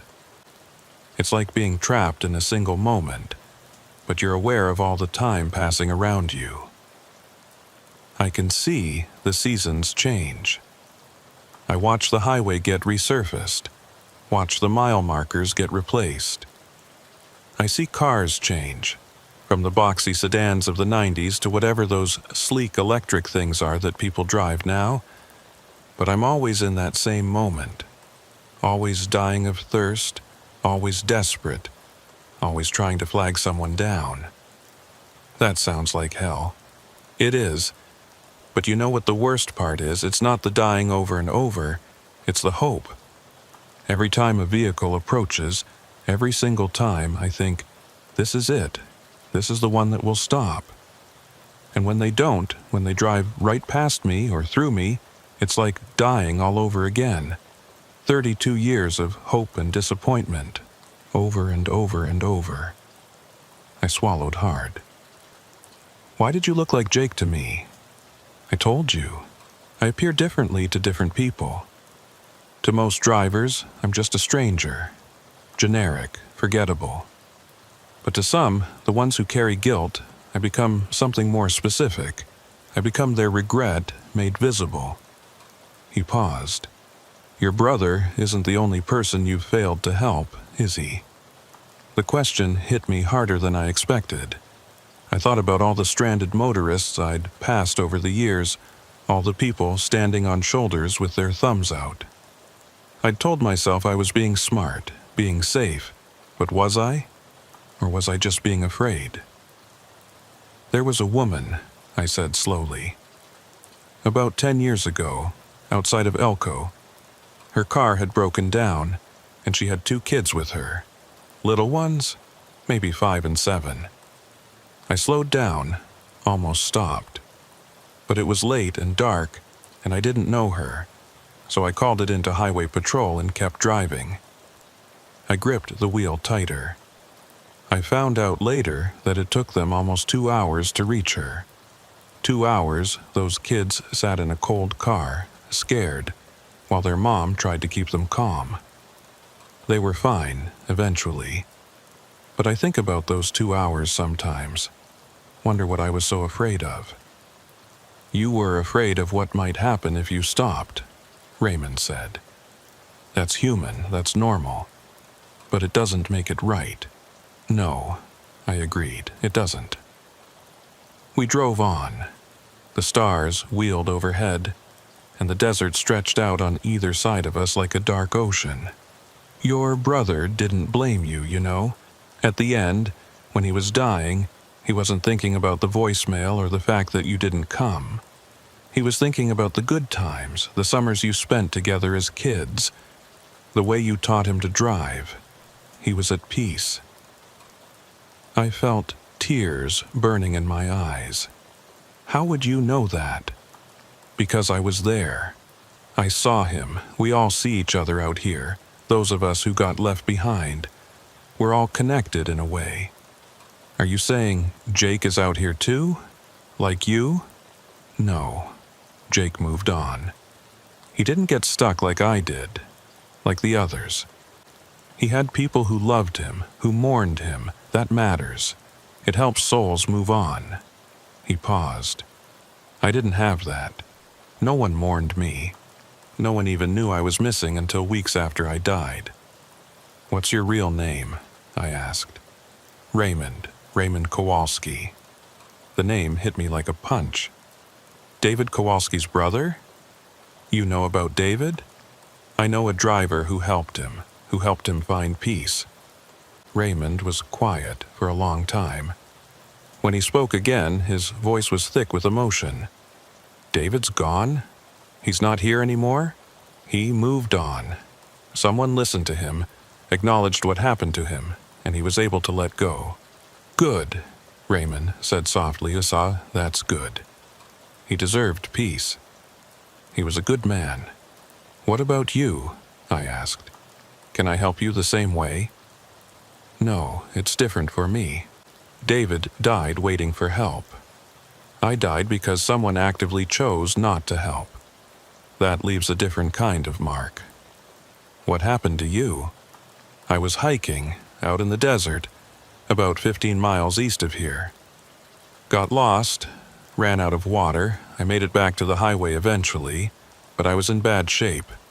Dehydrated, delirious. I tried to flag down cars, trucks, anyone, but it was night and dark and people didn't stop. Either they didn't see me or they didn't want to take the risk." He paused. "One truck did slow down. The driver looked right at me. And then he kept going. I died 6 hours later, still trying to get someone's attention." "I'm sorry," I said. "It was 32 years ago, April 1992. I've been here ever since, waiting for someone to stop. And now you have. So, what happens now? Now I get to finish my journey. I was trying to get home to my wife. She was pregnant with our first child. I never got to meet my daughter." His voice cracked. "But maybe, after all these years, I can finally rest." The air in the cab was getting colder. I could see frost forming on the inside of the windshield, could feel ice crystals forming in my breath. "Stop here," Raymond said. I pulled over onto the shoulder. We were in the middle of nowhere, nothing but desert on all sides. The headlights illuminated scrub brush and rocks, and beyond that, just darkness stretching to the horizon. "This is where I died," he said. "Right here, on this spot." I looked around, trying to see what made this particular stretch of highway different from any other. But I couldn't see anything special about the location. Just empty highway and dark desert. No memorial, no marker, nothing to indicate that a man had lost his life here. "I can still remember it so clearly," Raymond continued, his voice soft and distant. "The way the sun felt when it came up that morning. I'd been out here all night, and I thought sunrise meant I was saved. Thought someone would see me in the daylight. But my vision was already going by then. Dehydration does that. Makes you see things that aren't there. Or maybe it makes you see things that are there but shouldn't be." "What do you mean?" "I saw my wife, standing right there, about 20 feet off the road. She was smiling at me, holding out her hand. I knew it wasn't really her. Knew she was back home in Reno waiting for me to call, but she looked so real. So I walked toward her thinking maybe if I could just reach her, everything would be okay." He paused. I made it about 5 steps before I collapsed. Lay there for another hour before my heart finally gave out. The whole time, I could hear cars passing on the highway. Could hear the whoosh of their tires on the asphalt. But none of them stopped. "I'm sorry," I said, and I meant it. "I'm sorry you had to go through that alone." "We all go through it alone in the end," Raymond said. "Death is a solitary business, but it's the dying that's hard. That's when you want someone with you. When you want a hand to hold, a voice to tell you it's going to be okay." I thought about Jake again, about him in that car, broken and bleeding. Had he been conscious at the end? Had he been scared? Had he wished for someone to be there with him? "Thank you for stopping," Raymond said. pulling me back to the present. "Thank you for finally stopping." "Will you be okay?" I asked. "Are you at rest now?" "I think so. I can feel it pulling at me now, that place where the others have gone. It's warm there, bright, nothing like this cold, dark highway." He paused, and when he spoke again, his voice was filled with wonder. "I can see them. David's there. He's waiting for me, like he said he would when we were kids. Said we'd always look out for each other, even after death. And there are others, too. People I knew, people I've forgotten. They're all there, and they're calling me home." I felt tears burning in my eyes. "Go then, go to them. You've waited long enough." "There's one more thing," Raymond said. "Your brother, Jake. He wants you to know something." My breath caught. "Jake is there? You can see him?" "Not clearly. He's further in than the others, deeper into that light. He crossed over properly, didn't get stuck like David and me, but he's there and he has a message for you."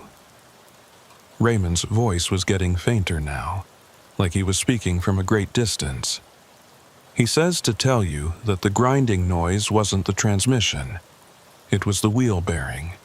It would have failed whether he was driving fast or slow, whether he kept going or pulled over. There was nothing you could have done. Nothing anyone could have done. It was just his time." The tears were flowing freely now, running down my cheeks and dripping onto my shirt. "Tell him I'm sorry. Tell him I should have called back. He knows, and he forgives you. He forgave you the moment it happened." Raymond's voice was barely a whisper now. "He says he's proud of you. Says you've lived a good life, helped a lot of people in your own way. And he's waiting for you when your time comes. But not yet. You've got more road to cover first. Raymond, I have to go now. Thank you, Dustin Hale. Thank you for giving me what I needed most. Not a ride, not really. Just acknowledgement. Just the knowledge that someone finally saw me, finally stopped, finally cared enough to help. That's all any of us really want in the end. To be seen, to matter. You matter," I said. "Your life mattered. Your death mattered. You mattered. I know that now. Finally, I know."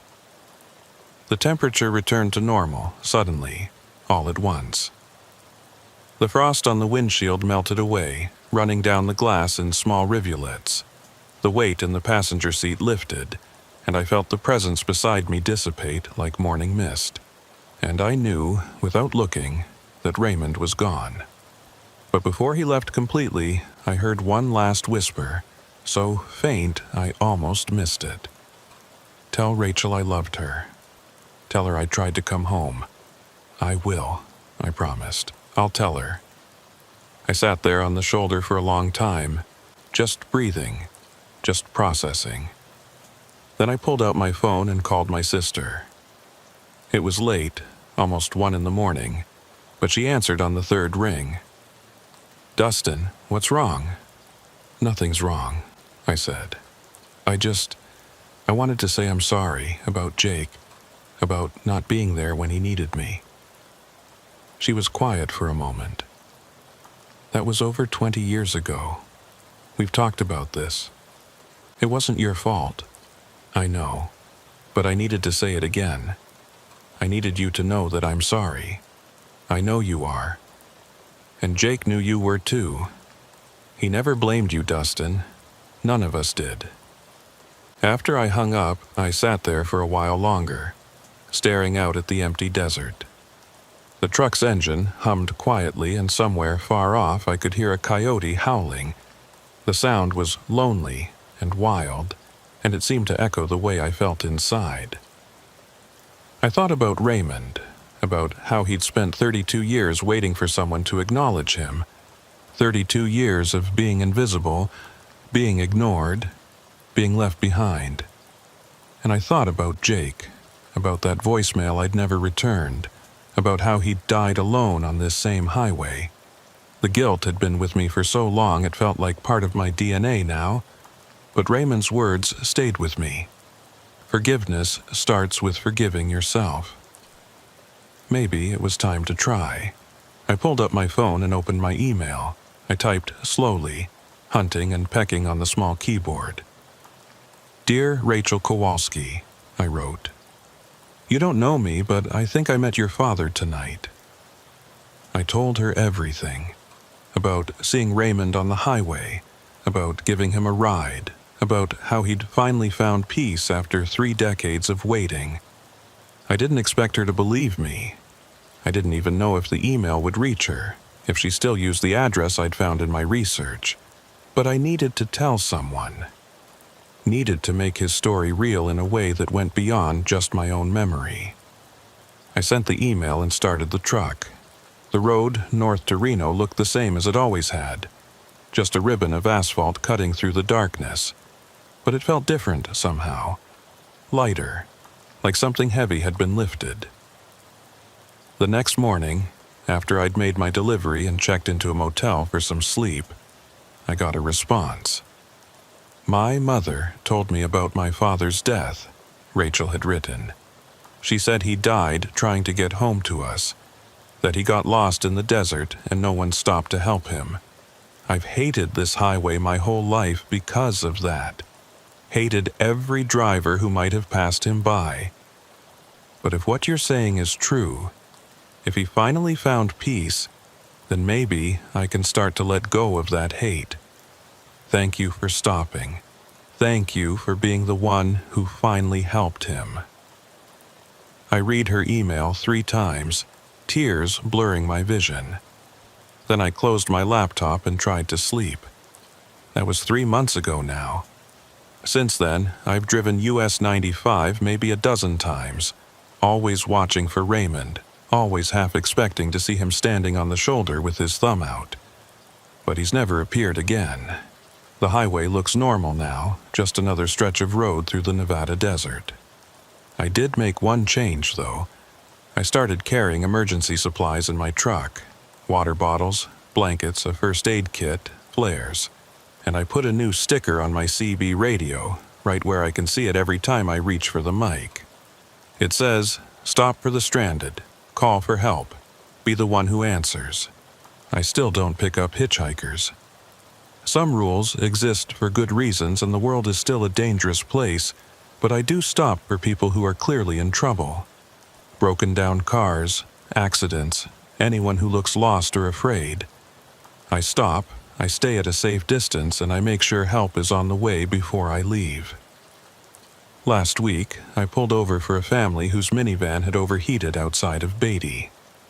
Dad, Mom, 3 kids, all of them looking worried and hot. I gave them water while we waited for the tow truck, let the kids sit in my air-conditioned cab. The father tried to give me money, but I waved him off. "Just pay it forward," I told him. "Next time you see someone who needs help, be the one who stops." He promised he would. I think about Raymond sometimes, late at night when I'm driving through empty country. Wonder if he found his brother David on the other side, if they're together now after all these years of being separated by death and distance. Wonder if Jake was there too, waiting to tell me that everything was forgiven, that I'd done enough penance. I like to think they are. I like to think that wherever Raymond went when he left my truck that night, it was somewhere warm and full of light, somewhere he could finally rest after 3 decades of wandering. And I think about what he taught me, that the ghosts we carry aren't always supernatural. Sometimes they're made of guilt and regret, of all the times we should have helped but didn't, all the moments we chose fear over compassion. Those ghosts can haunt us just as surely as any spirit, can weigh us down and follow us for years, but they don't have to be permanent. Forgiveness is possible. Redemption is possible. Sometimes all it takes is one act of kindness, one moment of choosing to stop instead of driving past.